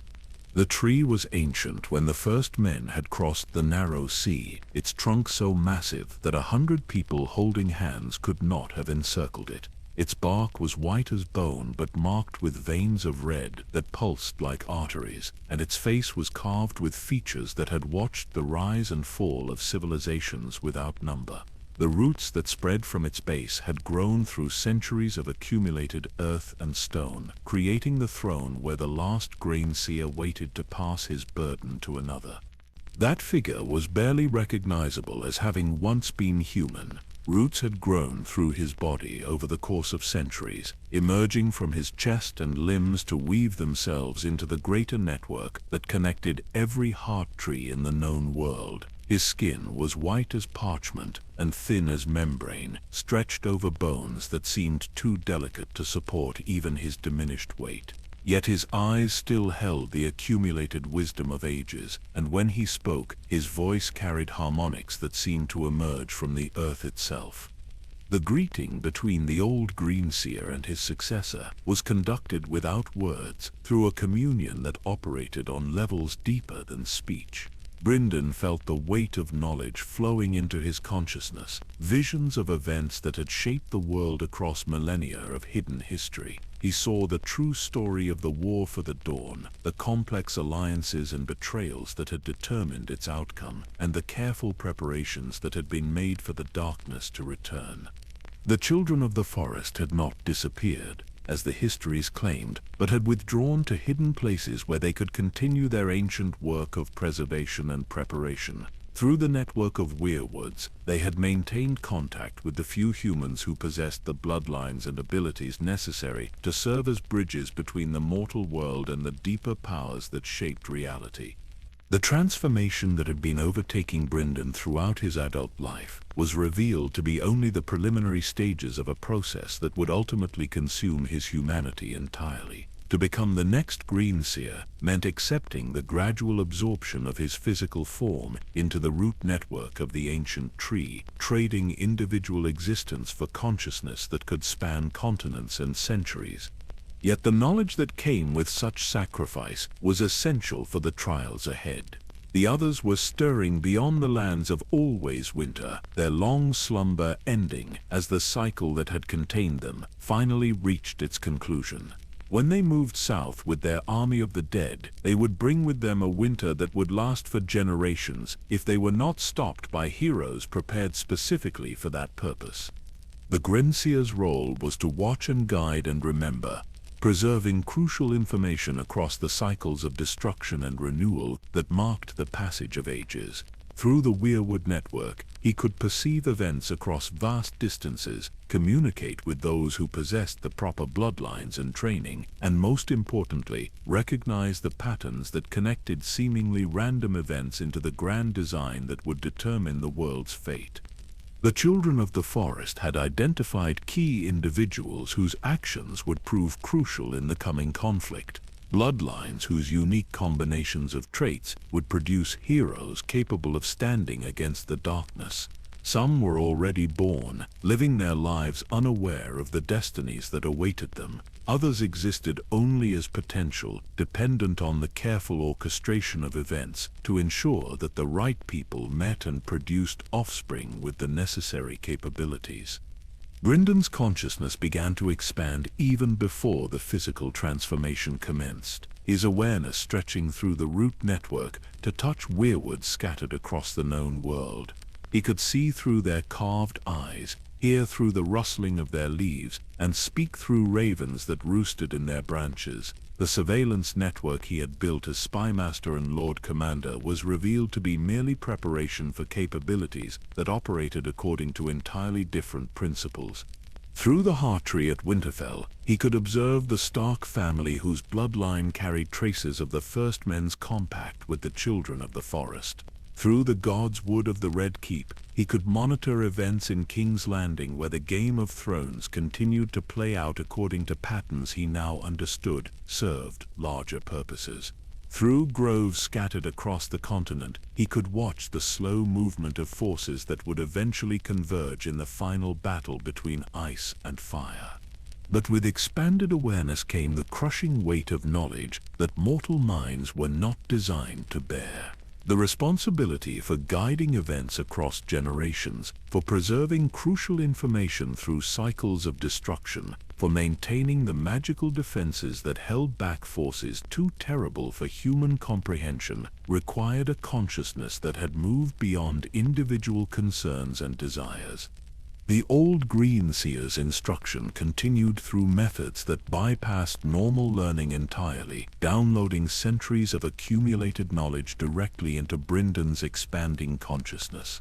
He learned the true names of powers that existed beyond the physical world, the proper rituals for maintaining the magical barriers that protected the realm, and most importantly, how to recognize and nurture the heroes who would stand against the darkness when the final confrontation arrived.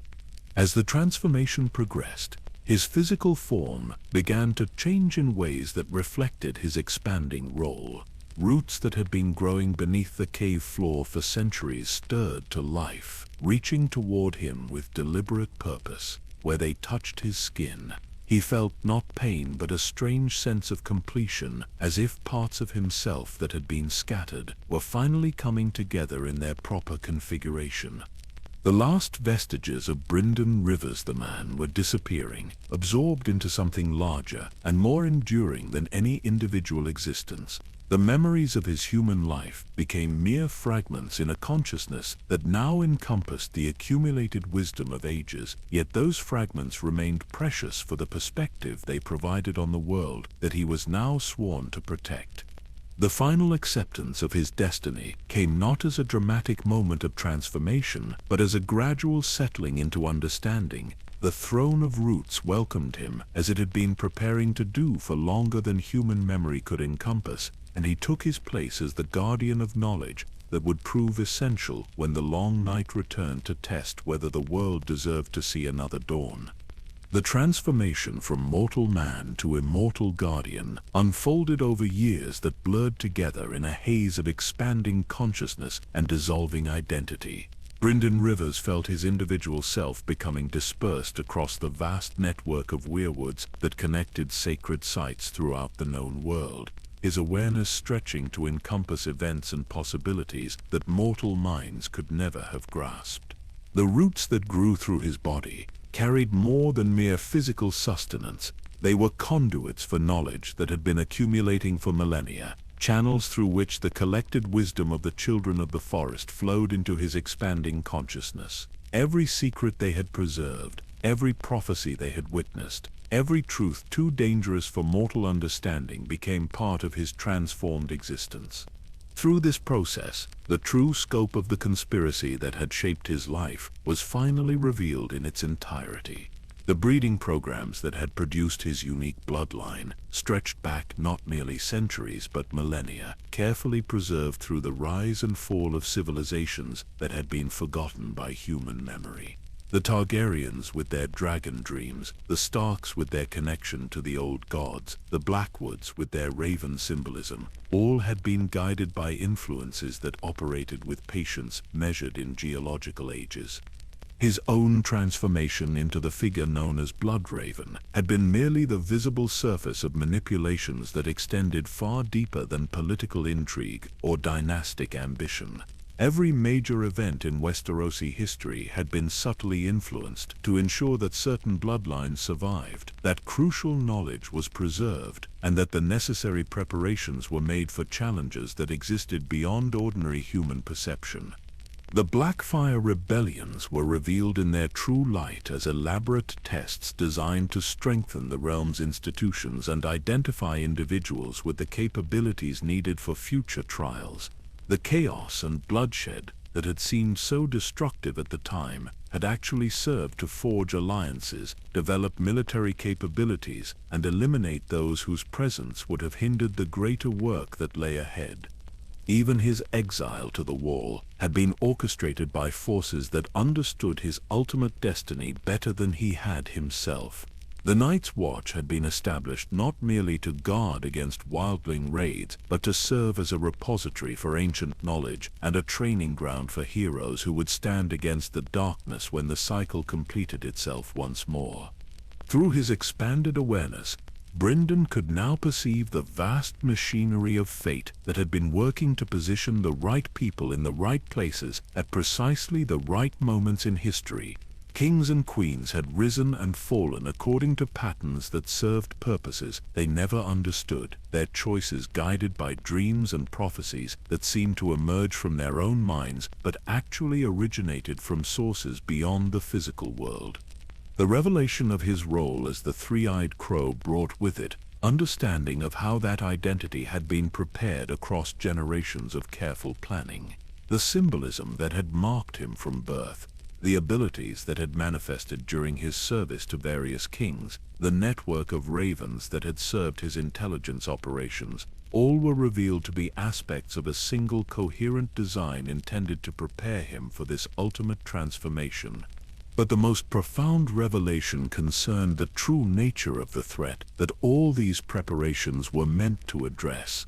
The others were not simply legendary monsters or ancient enemies of humanity, but the corrupted remnants of a previous attempt to preserve life against an even greater danger. The War for the Dawn had not been a simple conflict between good and evil, but a complex tragedy involving multiple factions whose purposes had become twisted over the millennia. The original compact between the first men and the children of the forest had been designed to create guardians who could stand against forces that existed beyond the normal boundaries of life and death.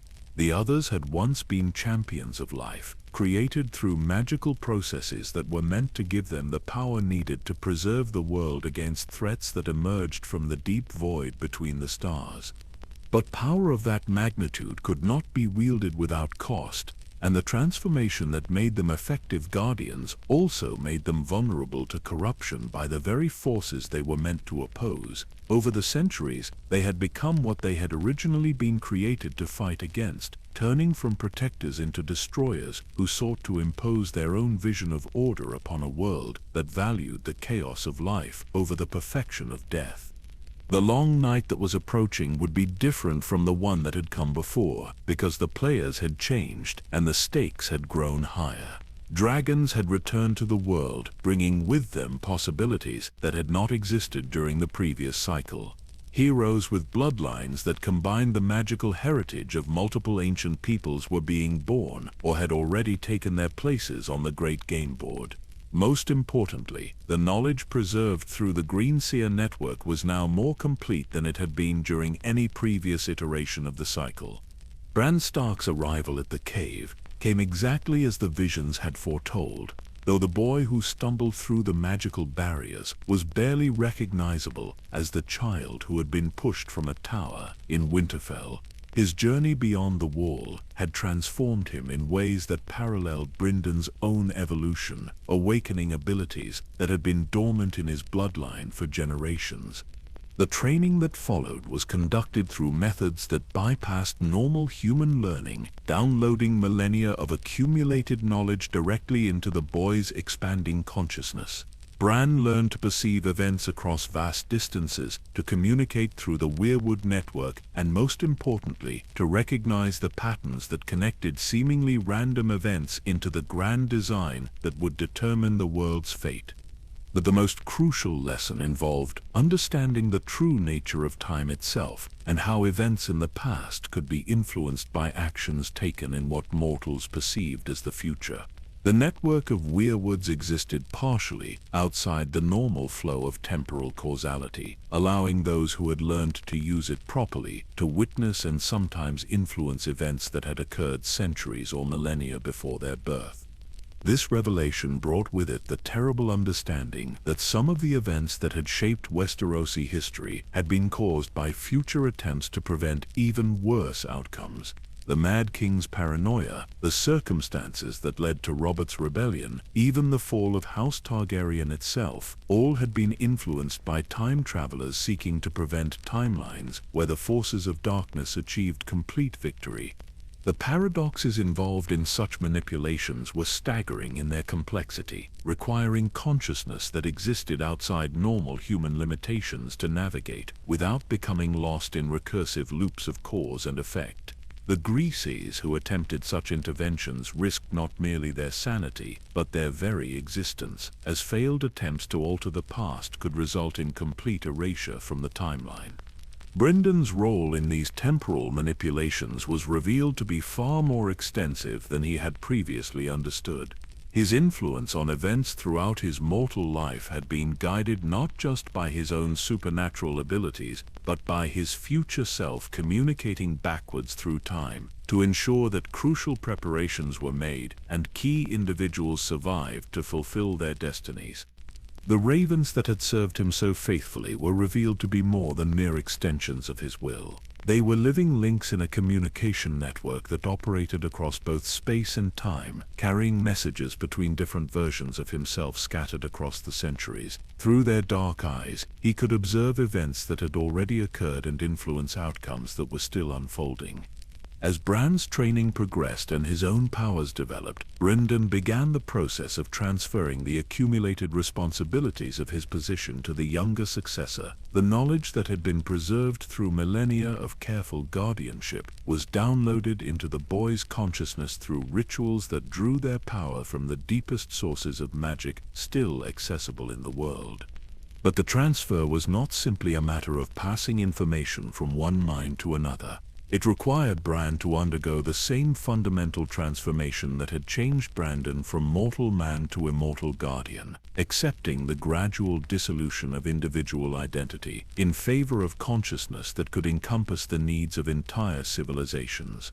The process was irreversible and would ultimately result in the complete integration of Bran's consciousness with the Weirwood network, just as it had for his predecessor. The boy who had dreamed of becoming a knight would become something far more important, though the cost of that transformation would be the loss of everything that had once made him human. In the final moments before the transfer was completed, Brynden felt a profound sense of peace settling over his transformed existence.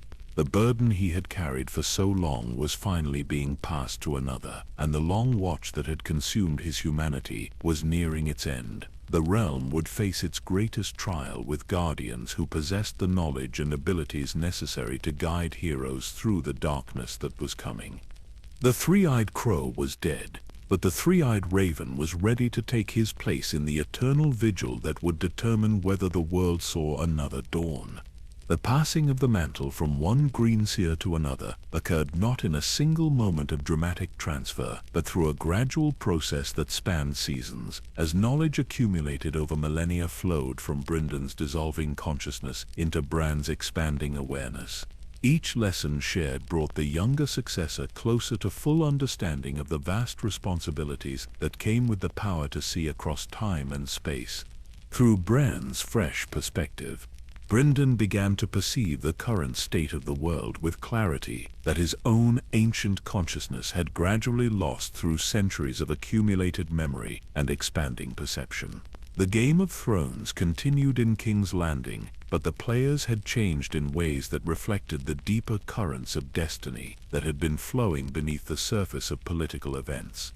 Daenerys Targaryen had emerged in Essos with dragons that represented the return of fire to the world, her bloodline awakening to powers that had been dormant since the doom of Valyria. Her journey from exiled princess to conquering queen was unfolding exactly as the ancient prophecies had foretold, each triumph and tragedy serving to forge her into the weapon that would be needed when ice and fire finally met in ultimate confrontation.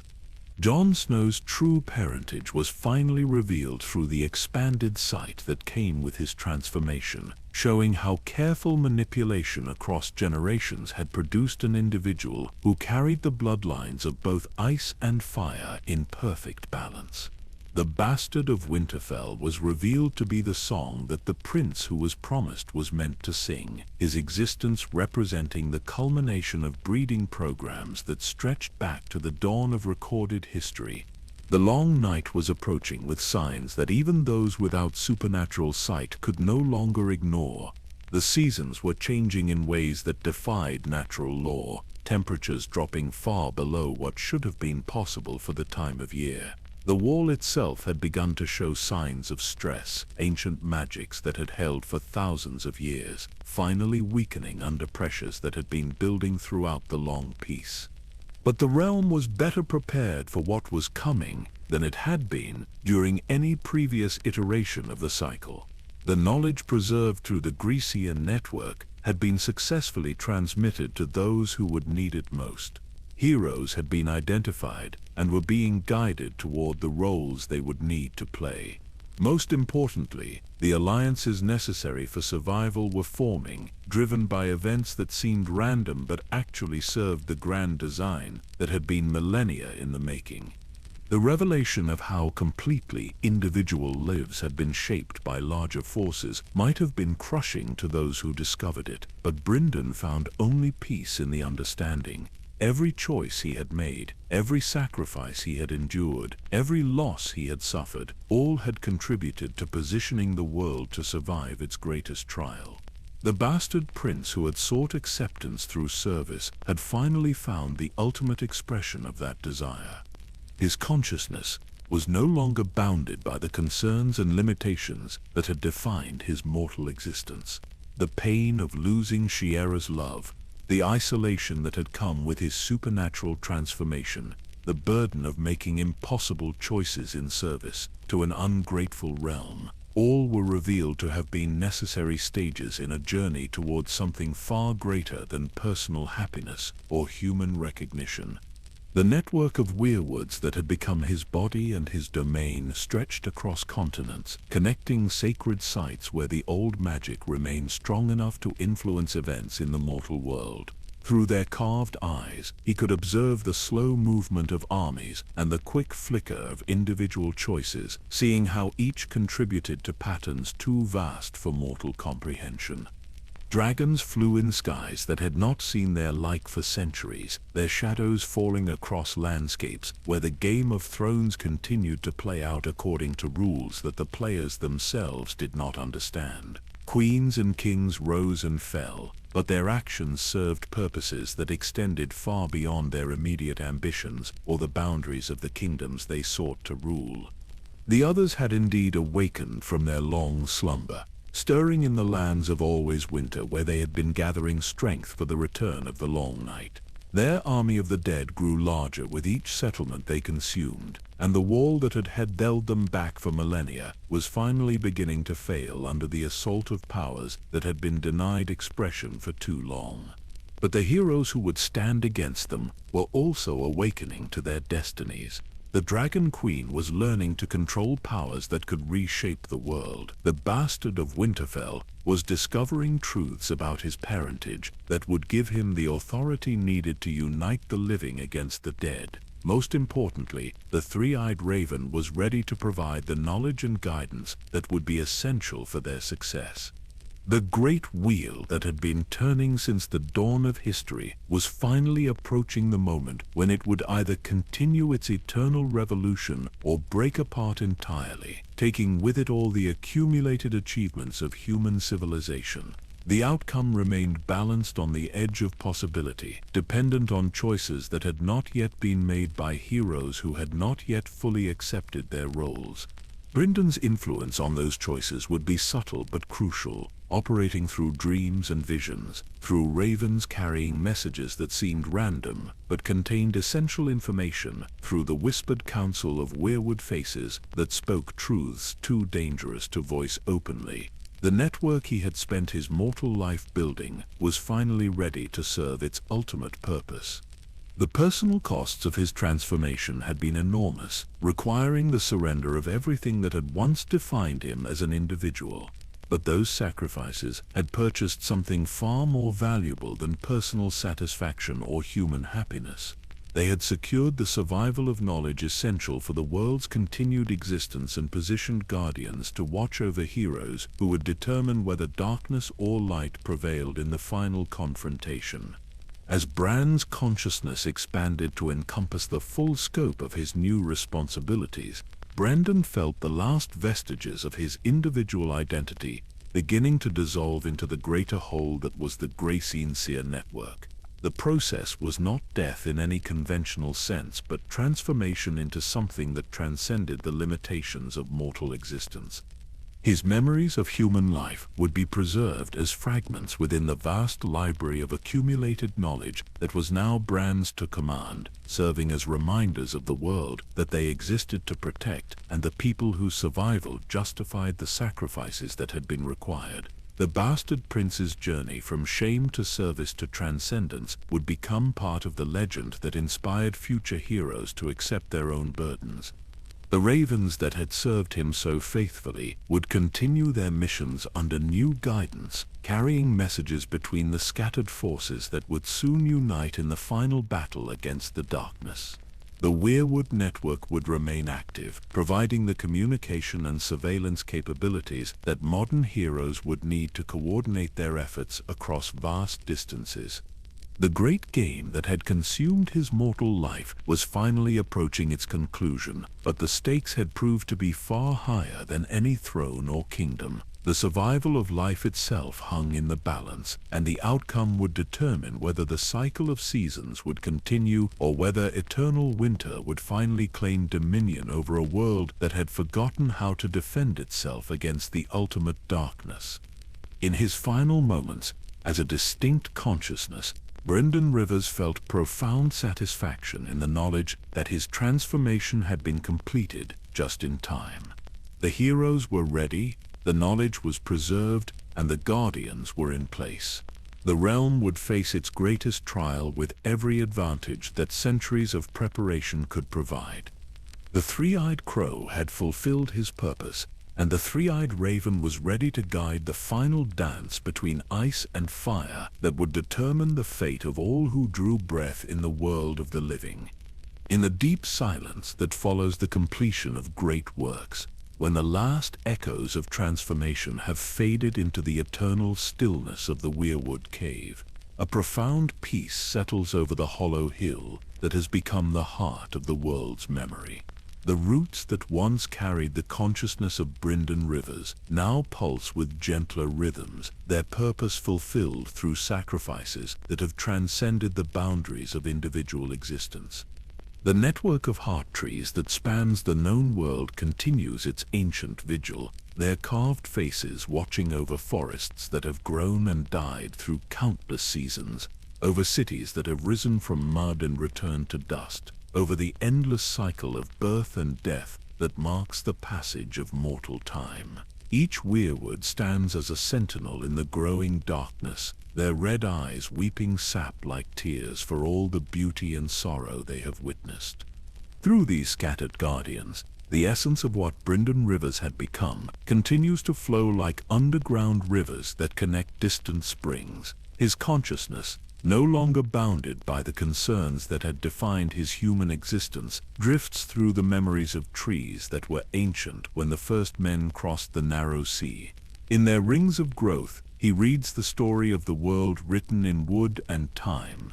The ravens that had served him with such devotion continue their flights across the vast landscape of Westeros, carrying messages between the scattered allies who will soon face their greatest trial. Their dark wings cut through skies that grow ever more ominous as the long night approaches, but they fly without fear, sustained by purposes that stretch far beyond their individual lives. In their cawing voices, those who listen carefully might hear echoes of an ancient promise that darkness will not have the final word. The great wheel of history turns toward its moment of ultimate testing, but the preparations made through centuries of patient work have reached completion. Heroes stand ready in positions they believe they chose freely, armed with knowledge they think they discovered independently, supported by alliances they imagine they forged through their own diplomatic skill. The beauty of the design lies in how completely it has hidden itself, allowing each participant to believe in their own agency while serving purposes that transcend their understanding. In King's Landing, the Game of Thrones continues its deadly dance, but the players move according to patterns that have been shaped by influences they cannot perceive. Queens rise and fall, kingdoms fracture and reunite, yet each apparent chaos serves the greater order that has been millennia in the making. The Iron Throne itself, forged from the swords of conquered kings, sits waiting for the ruler who will need it most when the final battle is joined. Beyond the wall, the ancient enemy stirs with renewed purpose, gathering strength for the assault that will test every defense that has been prepared against their return. The others march with their army of the dead, bringing with them a winter that seeks to be eternal. But they march toward a world that is no longer defenseless, no longer ignorant of their true nature, no longer without champions capable of standing against the darkness they represent. The long night that is coming will indeed be terrible, filled with losses that will echo through generations and sacrifices that will be remembered in songs sung around fires that burn in defiance of the cold. Yet it will also be the completion of a story that began in the dawn times, when the first compact was made between the children of the forest and those who would become the first men. Every thread of that ancient tapestry is finally being woven into its proper place. Dragons soar over landscapes that had forgotten the shadow of great wings, their fire carrying the promise that not all the old powers have abandoned the world. The blood of old Valyria flows in veins that carry both the power to create and the wisdom to know when creation requires destruction. The songs of ice and fire that have been building for generations are finally approaching their crescendo. In the quiet moments between the great movements of armies and the clash of supernatural forces, there is time for reflection on the journey that brought the world to this crucial moment.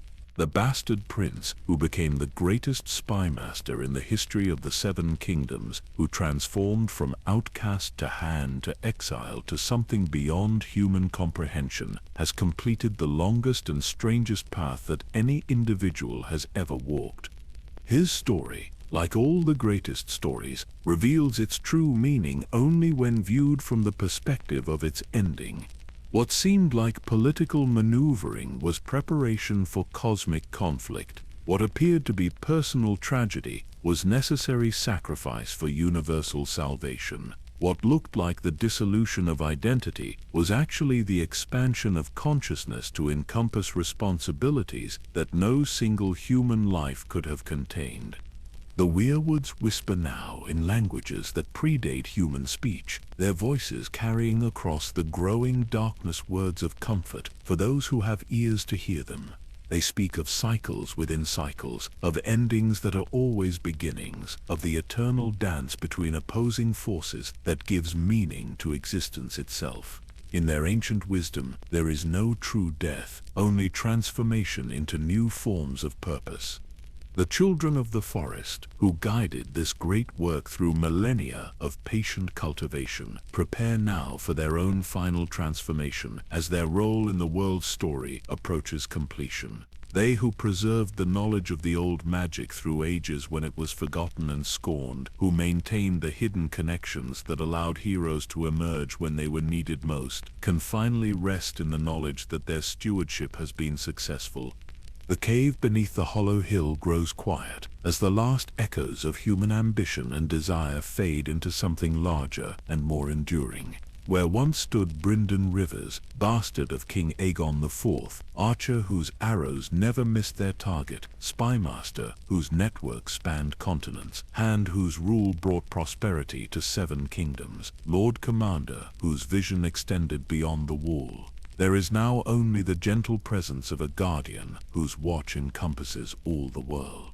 The three-eyed raven settles into eternal vigil, his consciousness distributed through root and branch and stone, his memory becoming the memory of the world itself. In the growing darkness of the long night that approaches, he remains as a beacon of preserved knowledge, a repository of accumulated wisdom, a source of guidance for heroes who will need every advantage that centuries of preparation can provide.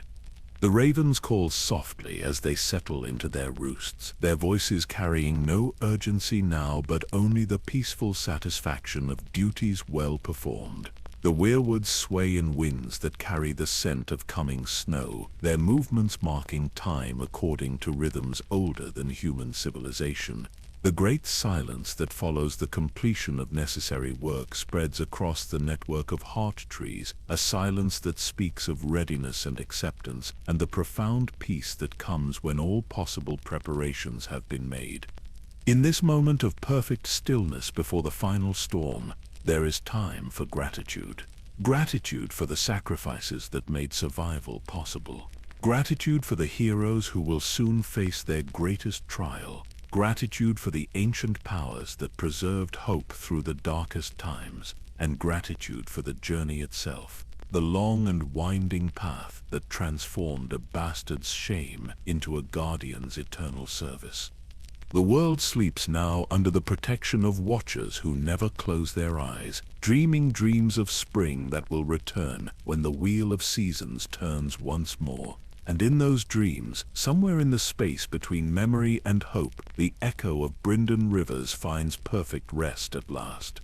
So ends the tale of Bloodraven, the bastard who became legend, the man who chose duty over desire, the guardian who watches still from beyond the boundaries of mortal life. His story is complete, but his vigil continues, patient and eternal as the trees that mark his resting place. Sleep now, and let the ravens carry your dreams to distant shores where spring eternal waits for winter's ending.